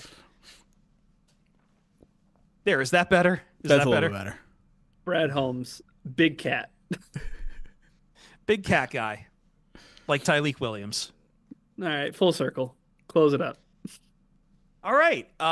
Mailbag this week, Jeremy? Oh, no, wait. We're at the end of the month. Are you? Yeah. This will be a midweek mailbag that's for Pride of Detroit Direct exclusive. So if you're not a Pride of Detroit Direct subscriber, go to prideofdetroit.com/subscribe. $50 a year. First week is free, so you can just test it out. If you don't like it, that's fine. I won't take it personally, but check it out. We're going to have a midweek mailbag this week. If you're a subscriber, you send me emails. And we answer almost every single one, which sometimes is like 40 questions. So it's like a 2-hour episode with no breaks. So it's a good deal. You should get in. I think we will try to have some scraps this week. I don't think I got the rant that I wanted on like Shedeur Sanders and Jeremy shut down all Pistons talk. I didn't shut it down. That's not true at all. I suggested we do it, and you're like, no. Well, I do happen to have a massive backlog of scraps, and I'm probably going to take... I'm exhausted. I have worked... I've had a lot of extra work on my plate, not just here with the draft stuff, but elsewhere. So, but I've still got plenty to put together this week. But I might be taking some trips here very soon and get away and see a little bit of the world. But yeah, this feels good. We'll have the first bites coming here real soon. We only really have to talk to a few schools, Jeremy. Yeah, that's also a Pride of Detroit Direct exclusive, though. So if you like those draft series that we used to do when we were a podcast before, Pride of Detroit Direct, prideofdetroit.com/subscribe. Before? What do you mean before? Do I have to reference it 4 times now? Is Beetlejuice going to show up behind me? We are proof that you can't get canceled. Cancel culture doesn't exist. We're here. You cannot cancel the Pride of Detroit POD cast. For myself, Jeremy Reisman, Ryan Matthews. I almost said Chris Perfett in there, though that's me. We'll see you Starside. And thank you all for a wonderful 2025 Detroit Lions draft. This has been great coverage. I love it. Thank you. Recording stopped. All right. Brett, are you still here? I saw you earlier, and I wanted your opinion on TeSlaa because I need someone to convince me, and Brett is a guy that usually can do that. All right. So I can't convince you on anything. Yeah. Well, I know Brett has watched like a shit ton of film too, so he's a film guy, and that's what matters. We don't do. Yeah. Put on the tape. Height, weight. But for a height weight speed comparison, it was funny during the podcast, the former varsity football coach for our school, who was here when I was in school. And he coached with Brighton for quite a few years after he finished up coaching here at Holly. And I think they lost to Bryce Underwood's team before the state finals and in the playoffs. But anyways, long story short, I trust him when it comes to football opinions. Like, this guy, like, eat, breathes, slept football for like so many years of his life. But I get a text during our podcast, and just out of the blue, he goes, TeSlaa is Christian Watson with better hands. I just watched a lot of tape of him at both schools. He will have the Tim Patrick role by week 3. You heard it here first. Wow. Which is bold. Okay. But also, can you text him back and say, where do you get Hillsdale College tape? but he would know. He would know where to get it. Because like it was funny because even after he was done coaching at Holly, he like continued to like every week he would be like, yeah, I watched their tape last week. I'm like, you don't coach them anymore. And he was coaching full time for Brighton. Like he just watched film like all the time. But I'll share with you guys if you just want to pull it up on the screen real quick. Sure. But I made a RAS compare of those two. I just sent it to you in the DM. The RAS comparison. That's the only thing that matters. You're a big HWS guy. The thing that's interesting is like, yeah, you want to talk about the aptitude for blocking. It's like that was everything that we loved with Christian Watson, right? And we were all pretty sure that the Lions loved Christian Watson. Right. And the fact that, well, Christian Watson does have a case of the dropsies, but we talked about TeSlaa and, great hands, but you look at those and like size and weight, pretty comparable. Like, but maybe I'm not discounting the possibility. Everybody wanted to compare him to Puka Nacua, and I wasn't sure about. I wasn't sure if I saw that. I don't see it in the route running at all. He said that he gave that was other a factors quote from coming him. into play. He says he modeled his game after Puka Nacua. That's where I think it came from. But Christian Watson was what, North Dakota? So North Dakota State. Yeah. Is there a University of North Dakota? I guess there is. Yes, it's actually pretty big college hockey program. Yeah. Oh yeah, that's right. The fighting. They're no longer the Sioux. They're no longer the Sioux. They're not the Sioux. They're the Fighting Hawks. That they had to finally get rid of the Native American name. Yeah. Hawks or something. Fighting Hawks or something. Did Christian Watson play on the outside in college? Yeah. Because that's kind of the thing that's sticking with me is like, right. He didn't do that a lot. Can you do that now in the NFL? Right. If you haven't done it at all. I don't know. Did he get like 0 outside snaps? No, he had some. But like the game that I watched 2 games. It was almost exclusively in the slot. And it makes me wonder if that's. It makes me wonder. How concerned were they with him in press man coverage? Like I said, because you're never in press when you're in nickel or when you're in the slot. Mm-hmm. Let me look it up. TeSlaa. Snap by position. I was gonna say though, I see a lot of punt coverage and punt return snaps. So, interesting. So, like the first 10 weeks of the season, he almost played exclusively in the slot. There's probably about 15 to 20 snaps through the first 10 weeks. That week 13 and 14 though. Woo. Yeah, so almost split half and half, and I wonder if that was a matchup thing or what. I mean, was it an injury and opportunity thing though? Because like his snap counts went from like in the like 20s and 30s to being 83 and 74. Right. Maybe that was an injury thing. Who'd they play in their bowl game? I just had his Texas Tech. Quick, find the really good cornerback and cut up the tape. So Brad Holmes likes me. Oh, there you go. Wide receiver 1 Armstrong got hurt. Says RGA. You better not be lying. I'm trusting your word is gold. What's his name?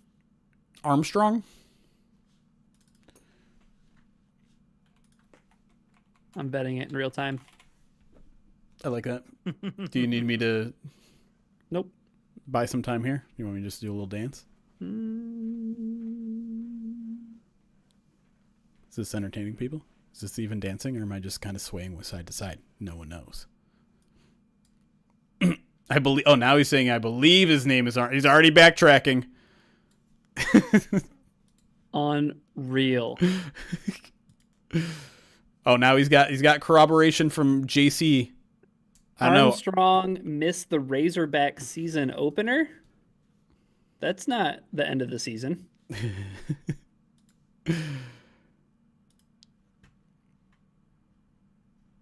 Yeah, Armstrong was playing in week 13. What are the weeks where he was more on the outside? Someone mentioned Monson. 13-14 in the bowl game.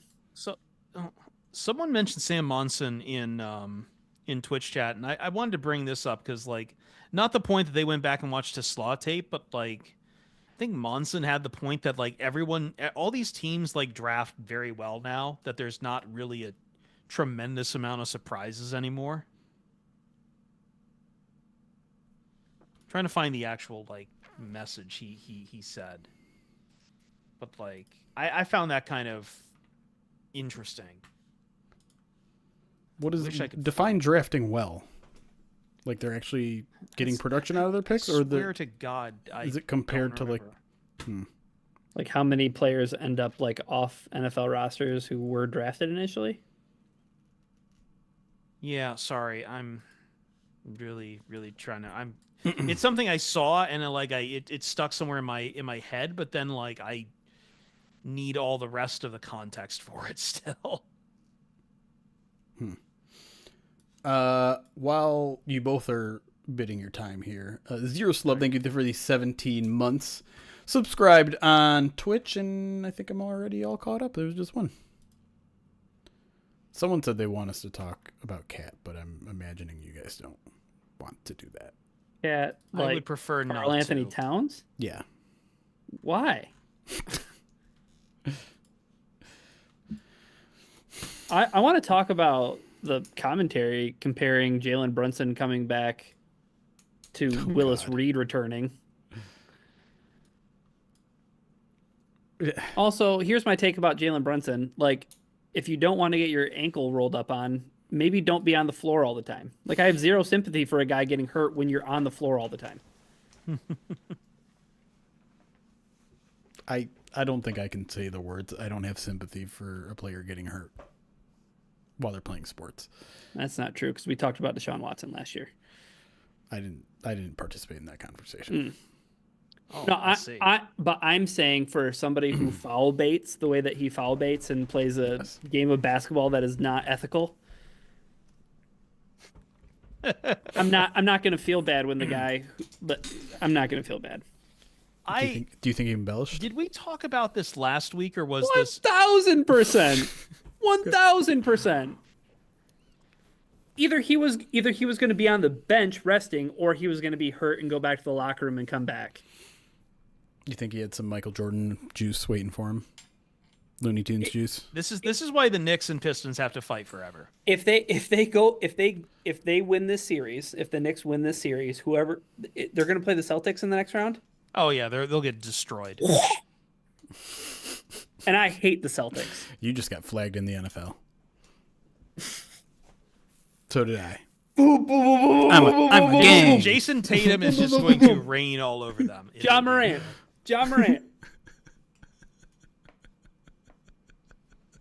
Never say never, Nicholas. Never say never. I know. Just bring it back to Detroit. Oh boy. Those shots they made at the end of the game were so ridiculous. Those were insane. It was so stupid. Yeah, dude. For it to end on the like a in foul game that they 4 admitted to within a half an hour of the game ending. And on a game like there is no bigger difference in a series than 3-1 versus 2-2. It is just it's the series is over versus it's anyone's game. Did you hear they said before the game they're like teams who go up 3-1 win they the said series 95% 4 times during the broadcast. Hey man. Yeah. I get it. The stakes are high. I'm already stressed out. I don't need you to tell me that it goes from a 50-50 to a 95-5. You're basically screwed. Keep tempting fate. Keep tempting fate. Eventually the Cavs thing happens. Like, so here's an interesting thing to tie into the Lions. So my friend Andy, who was at our live show that we did. Oh, yeah. Mm-hmm. Yeah. The one who, after we said nice things about Sheila Ford Hamp, he screamed out, "She's smart!" He was at game 3 on Thursday. Mm-hmm. And this was surprising to me. I don't know. Has Harry been to a game, Jeremy? too. He didn't go to either of the playoff games. Mm-mm. So Andy texted me and he goes, dude, the environment in there in game 3 at LCA was on par because he went with Morgan to week 18 versus the Vikings. And he said that It felt like it, man. LCA, was on par with week 18 Lions Vikings from last season. It was incredible today too, man. Like, Dude, there was especially after they came out so flat today, and then once they took the lead, it was just like that place looked like it was about to cave in. The Tobias and one, like it felt like the roof got blown off the building. Like, Oh boy. Who sold their tickets to Spike Lee too? That pisses me off. Yeah. I need a full. Let's get that NFL investigation on this. I want, like, my buddy Harry, who's a huge Pistons fan, has his own Pistons podcast called The Order of the Blazing Horse. I'm going to give him a plug, even though he doesn't want it. Well, he can get it. I wish I had his level of positivity. That, like, he can turn the page pretty quick on a thing like this because... Oh, really? Okay. He's upset, especially with the officiating and stuff like that, but, like, he very much is able to have the bigger picture in mind here because, like, are the Pistons going to win the championship this year? No one really ever expected them to, but, like, No. they're getting valuable experience. They're going up against a very talented Knicks team and taking them to the brink every single freaking game, and it's only going to get better than as we continue to go because they're an extremely young team. But, like, it would have felt so good to... I don't want to say like it's in the past, like it won't happen. Dude, I just wanted to beat the Knicks. It's the Right, Knicks. that's what I'm like, saying. It's Stephen A. Smith's favorite team. Right, and for them to cut immediately to Stephen A. Because was this available on whatever sports network it's on now? FanDuel? Was there a FanDuel broadcast today? No, the No, Tigers it game was was ESPN. It was just- Yeah, so they immediately cut to, and he's like laughing his ass off and having a great time, and it's just like, I'm not even as emotionally how invested in quickly, this too, team they as didn't most people are, and this is tearing me apart. Someone had to like force them to go back and look at that shot because they kept wanting to show like the Knicks party out in Times Square and everything too. And then the truck's like fucking come back. Like they fucked this up. They really fucked this up at the end. But you know what? Association, you can't.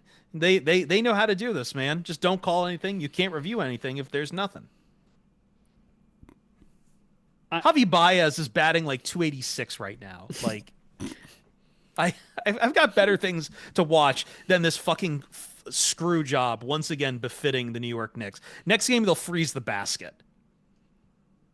The Pistons at one point, it was late in the fourth quarter, but it was after like another bad turnover and just the turnovers graphic shows up and I'm like, how are the Pistons in this game with 19 turnovers? Right. Like Very carefully. It was crazy because and this always gets mentioned on every broadcast for these Pistons Knicks games, but like there will inevitably be a time like in the third or fourth quarter where they'll be like, this is normally a score that we see in the second quarter in NBA games because it's like so low scoring, and they keep making the comparisons to like the going to work Pistons of the 2000s, but Yeah. like those teams, they had been there so many times before that like I remember like in those 03-04 games and those 05 games, like the Pistons would have like a couple turnovers, like max. Yeah. Like, Yeah. And like the thing that frustrates me the most about losing this game is not because it puts the Pistons at a point to like they're going to like lose a series. It's like I wanted them to get another game of experience. Like, all the experience they can get in this series is like going to pay dividends down the road. They have the second most cap space in the NBA going into this offseason.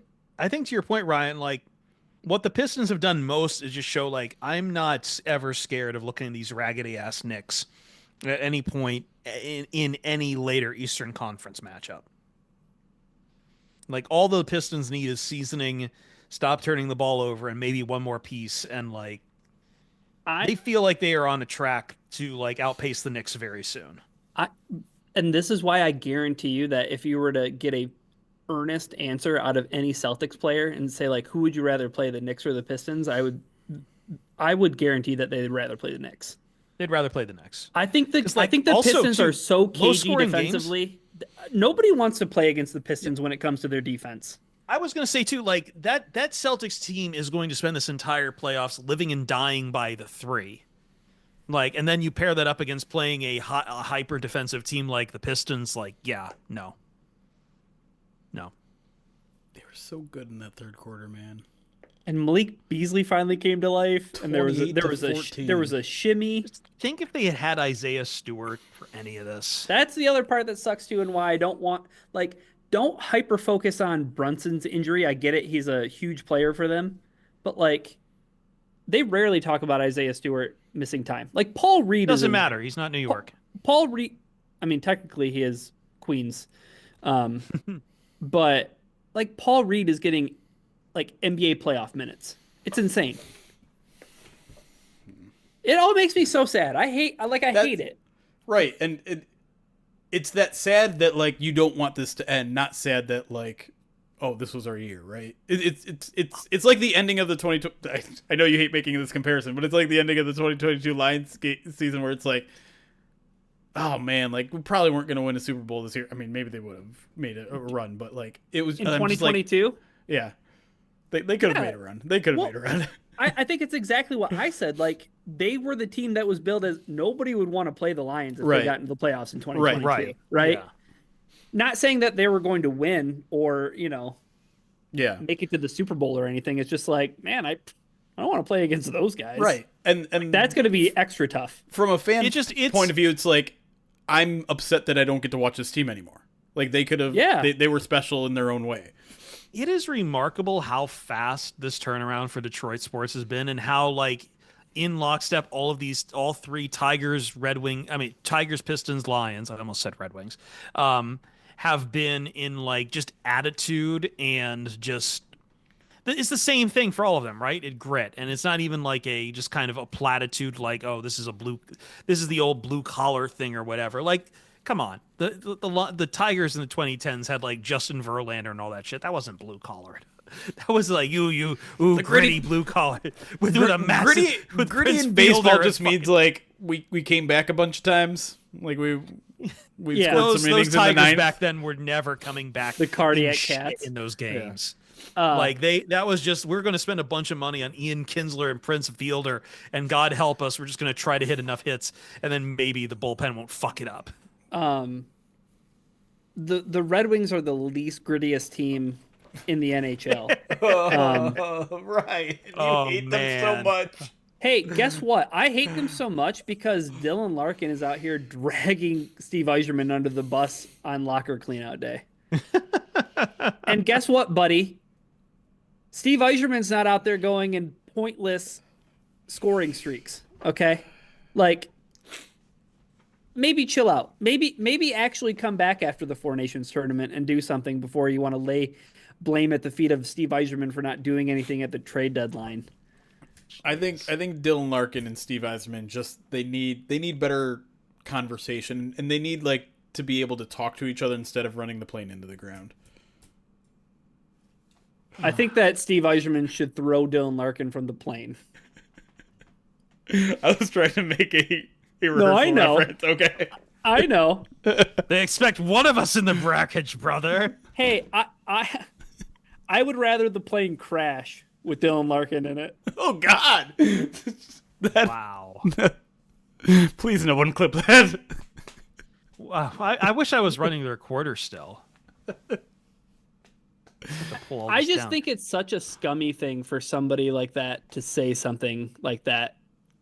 I don't even know the quote in question here. He basically said we didn't have any juice because nothing was done at the trade deadline. Oh.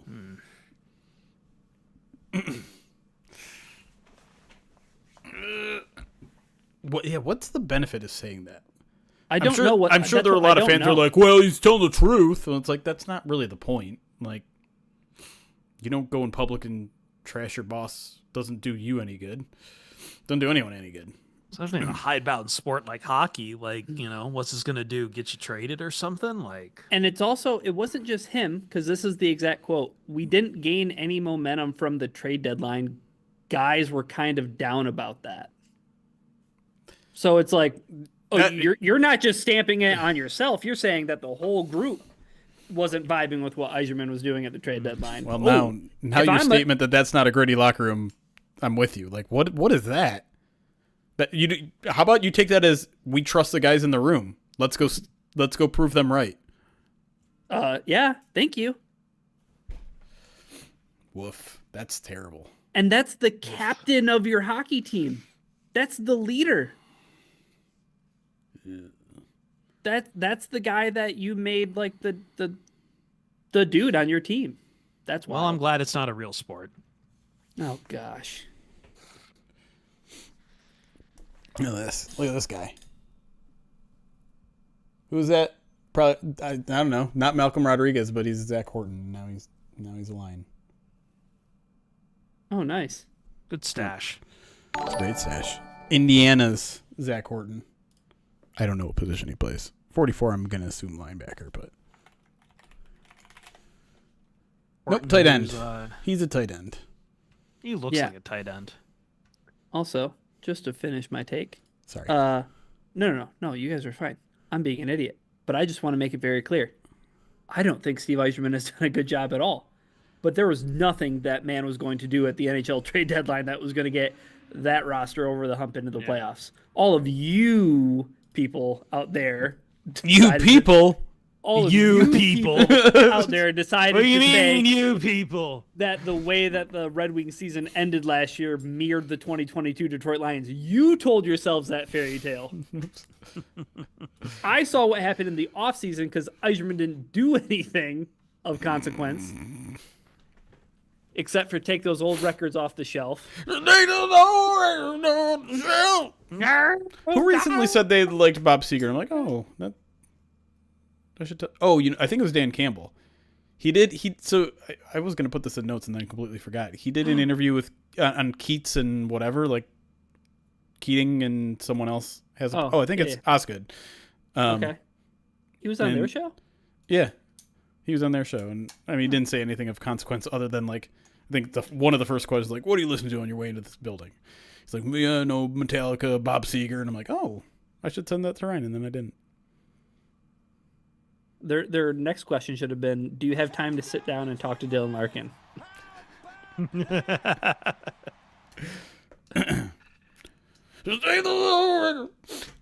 Fort Lions 4, thank you for 54 months, and Monkey 81 with the 26 months. Drew Collette, thank you for subscribing on YouTube.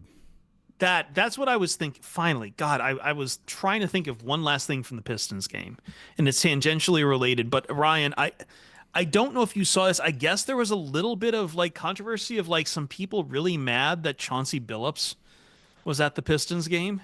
Oh, because it's like what is the coach of another team doing at another team's playoff game? And it's like, dude, shut up, shut the fuck up. My stronger take is that why was Jared Goff's pregnant wife sitting courtside? That's dangerous. That is dangerous.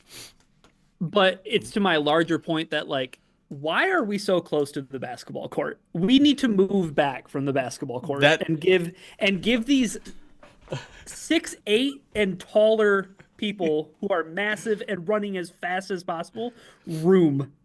Speaking of runways to land the plane. That's right. I've had this take for a while, and I understand it's an old man take, and I understand it's never going to happen because those people pay a ridiculous amount of money, and the NBA is never going to turn down a ridiculous amount of money. But yeah, I think I was watching. I think it was Game 1 with Morgan. And I'm just like these people's lives are in danger. I'm surprised there hasn't been a child that has been trampled to death at a basketball game. And I feel like that's the only thing that's ever going to make them not do that.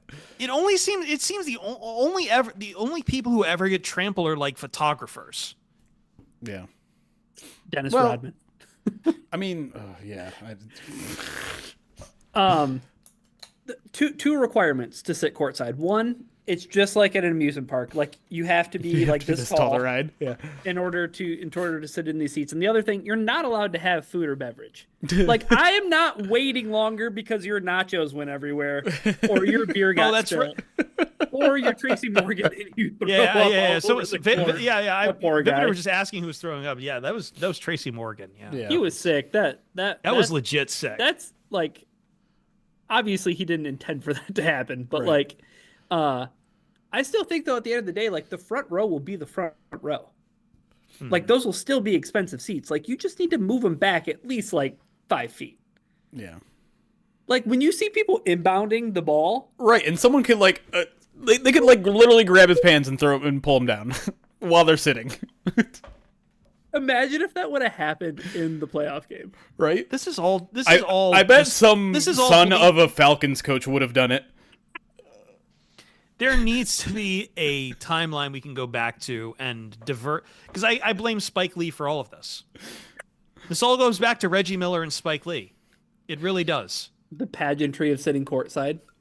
Well, like it's literally just Spike Lee beefing with Reggie Miller. That's the whole reason I think everyone's got this idea. Is like, I want to sit courtside. And then Yeah. they get there and then they just don't have the guts to do that.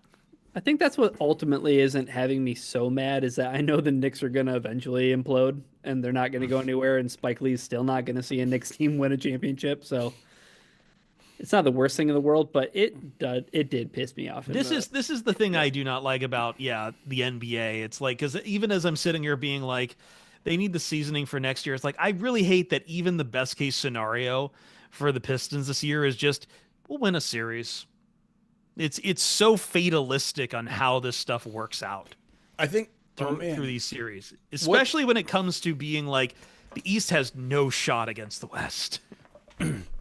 one other than them telling me that it's a 95% chance that the Pistons lose a series if they lose at least 3 times during the broadcast. The other thing that pissed me off is the home playoff record losing streak. Oh my gosh, they brought that up a man. bunch. I'm just like, I understand that's a fact that you have to probably say once or twice, but what does that have to do with today's Pistons team, right? Like, they are so much better than the team that got swept 10 years ago. 16 See years before ago. that they got. It's just like, I understand you're trying to like make a point that, you know, the people in this building haven't seen a playoff win in that long, and it's just like, but they're going to win a playoff game. I guess it The might vibes not are happen there. this year, but it's going to happen next year. Should it's have just happened like- this year. I'm sorry. This must have I did not see the result of Lakers T-Wolves while we were in this. Yeah. Holy I boats! saw You want that to talk the about someone else in Lakers- hell? Yeah. 43 points from Edwards. Nico Harrison had a point. My column. Just kidding. No. Jesus Christ, it's almost 10 and I was supposed to record something with Eric tonight. PODD is going to be late tomorrow. Because I'm probably not Sorry. recording it tonight. My bad. I'm not blaming anybody. I think that's all I had to say though. Okay. Yeah. Do you want to get out of here? We should get out of here. I've been craving human contact, but I have nothing else to say right now. So Okay, let's get out of here. I hope you guys enjoyed the 3-hour broadcast and the 3 segments of our Detroit Lions draft review show. Plenty more to come. We're gonna slop start that together tonight. We're gonna start cashing in on some of the, now that like the main newsiness of the Yeah. offseason is over. We're gonna start cashing in on some of the Movember rewards. We're gonna start bringing in guests that have earned their way onto the show. We're gonna do some special streams where we're watching old games or cooking or eating JMO inspired concoctions, or maybe at some point eating a bowl of jelly beans with milk in it. Maybe. I need to clean up a little bit more of the kitchen and do the cooking show soon. What's this? What's what? Oh no, I thought I heard something. Never mind. Oh no. Warren Zevon inducted in the Rock and Roll Hall of Fame though. Who? I can't call up Warren Zevon to mind as quickly as Bob Seger. That's fair, but it's Werewolves in London. Oh. Warren Oh, Zevon. okay. More soccer song. My favorite thing about that song is that back in the day of God, what are the Napster and LimeWire? Frostwire. Kazaa. That song used to be labeled as by Adam Sandler. I'm like, yeah, I can see it. That's how I found Trans-Siberian Orchestra, because it was always Carol of the Bells, Metallica. Oh man, okay. Trans-Siberian Orchestra. Someone asked. I think it's like Christmas in Sarajevo. They're like, oh, this is a Metallica thing. Oh, look at that. Look at that. It's finally stopped peeling mostly, so it's good. Hell yeah. Wow. I There still we haven't go. scrubbed it. Like I'm scared if I've never had it tattoo, so I'm still like if I It's scrub not this gonna too hard, it's gonna come off. It's not It's not gonna come off. It's never coming off. Unfortunately by for the way. you, the process to remove a tattoo is even worse. But my story for LimeWire is I had a friend who, for years, thought Jay-Z's The Black Album was actually the Gray Album that Danger Mouse made. So, like, Danger Mouse made a Gray Album where it was a mashup of all the white- acapellas from the Black Album for Jay-Z with all the White Album from the Beatles. Yes, I have. I had that download. I ripped that to see. I love the Gray Album. My friend for There's some great stuff. years, plural, thought the Gray Album was the Black Album. Black Album. And I played the Black Album. He's like, man, like somebody remixed Jay. I was like, what? Someone No, this sampled is Jay-Z all these times. He's like, no, this is a Black Album. I was like, no. But it's kind of funny that you think that Jay-Z would think he'd be in a place in his career where he's going to sample all of the Beatles music. But the Rock and Roll Hall of Fame class is loaded. The White Stripes, Outkast, Soundgarden, Cyndi Lauper, Warren Zevon, Joe Cocker, and Bad Company, who has one of my favorite reels that I've seen recently. It was this like radio DJ that was supposed to be like when Bad Company came out because their song was Bad Company and their band name was Bad Company and their album was named Bad Company. Like, How many here's more Bad years are we Company gonna with Bad get? Company How on many- their album, Bad Company. How many more years are we going to get actual, like, Rock and Roll Hall of Fame inductees? We're gonna run out. You want to talk about landing strip? We're gonna run out of that soon at some point. Is this an old man music isn't good anymore take? No, it's literally just who's actually like, working with who's actually making rock music now. So like, well, it is kind of like an old man thing because it's like, why is Outkast in here? No, I'm fine with that. I guess are we going to just pivot to that? If that's the answer, then I'm totally fine with that. I was just curious. I think the Rock and Roll Hall of Fame is doing it right, where they're just like, hey, anyone's in. That's fine. That's what all the sports ones should be too. Like we don't need to be arguing Yeah. every Yeah. year for Just have a 3 hours sports about, Hall of Fame. oh, this is all politicking. Blah, blah, blah. No, just let everybody in. Just if I've heard of you and you played 15 years ago, you're in. If Lou Gehrig wasn't a first ballot Hall of Fame. unanimous guy, nobody is. I like different I shades am of gold jackets. I genuinely- love that. As someone who has to hang out with old guys yelling about baseball stuff on the weekends every now, I'm not looking forward to once again doing this fucking. Oh, god damn it! Hold on. Pete Rose. Pete Rose. I'm so fucking tired of hearing the name Pete Rose. If I could remove one conversation from all of sports discourse forever, Ryan, forever, ever, anyone. If over defense wins championships, over LeBron versus Jordan, over all of that shit, over all that old shit, I would like to never hear again Pete Rose belongs in the Hall of Fame. I'd kind of like to remove Shannon Sharp. Just the person? The discourse. Is he on the plane as well? It's a metaphorical plane, and you need to watch the rehearsal. That's my endorsement. All right, I'm getting out of here. Bye. All right, I think we should all get out of here. Yes. Guys, thank you so much for joining us, whether it was today, whether it was during the live streams during the draft, whether you just read our stuff, whether you're a Pride of Detroit direct subscriber. All of that support matters to us, whether it's Twitch, YouTube, all that stuff. We can't do what we get to do unless you guys are here watching, reading, commenting. So appreciate it. One of the most fun weekends of the entire NFL schedule, even if it is exhausting, and I think both you and I are currently dragging. So Yeah, huge shout out to John Whitaker who joined me for both days, and without him, I probably would have lost my mind on day 2. Thought someone knocked on my door, but someone's just knocking something over downstairs. No, I'm just Not just because of here. I didn't want to make it sound like it's like I'm exhausted from what we're doing here. I between this and not getting sleep and my own job, like my other job doubling down on me, I'm ready to I'm ready to get out of here, Jeremy. There are a couple more alerts, and I'm getting a Nick the Greek wants me to read his alert. First, Dr. Dunlap, thank you for the 31 months. And to go out on, I guess, to take us out, to play us out. What do you mean to play us out? Nick the Greek, 100 bits, says, it was good to see John Whitaker on for the stream. I know he's stressing out about taking the ACT and applying to colleges and being a phone sex operator. Okay, like Nick the Greek's trajectory on John this week has been absurd, because also I think he has 17 illegitimate children or something. John does have an amazing voice, and he looks like a child, which I think are the two beats that he was hitting with that comment. So anyways, thank you all. We will see you sometime soon. Follow us everywhere.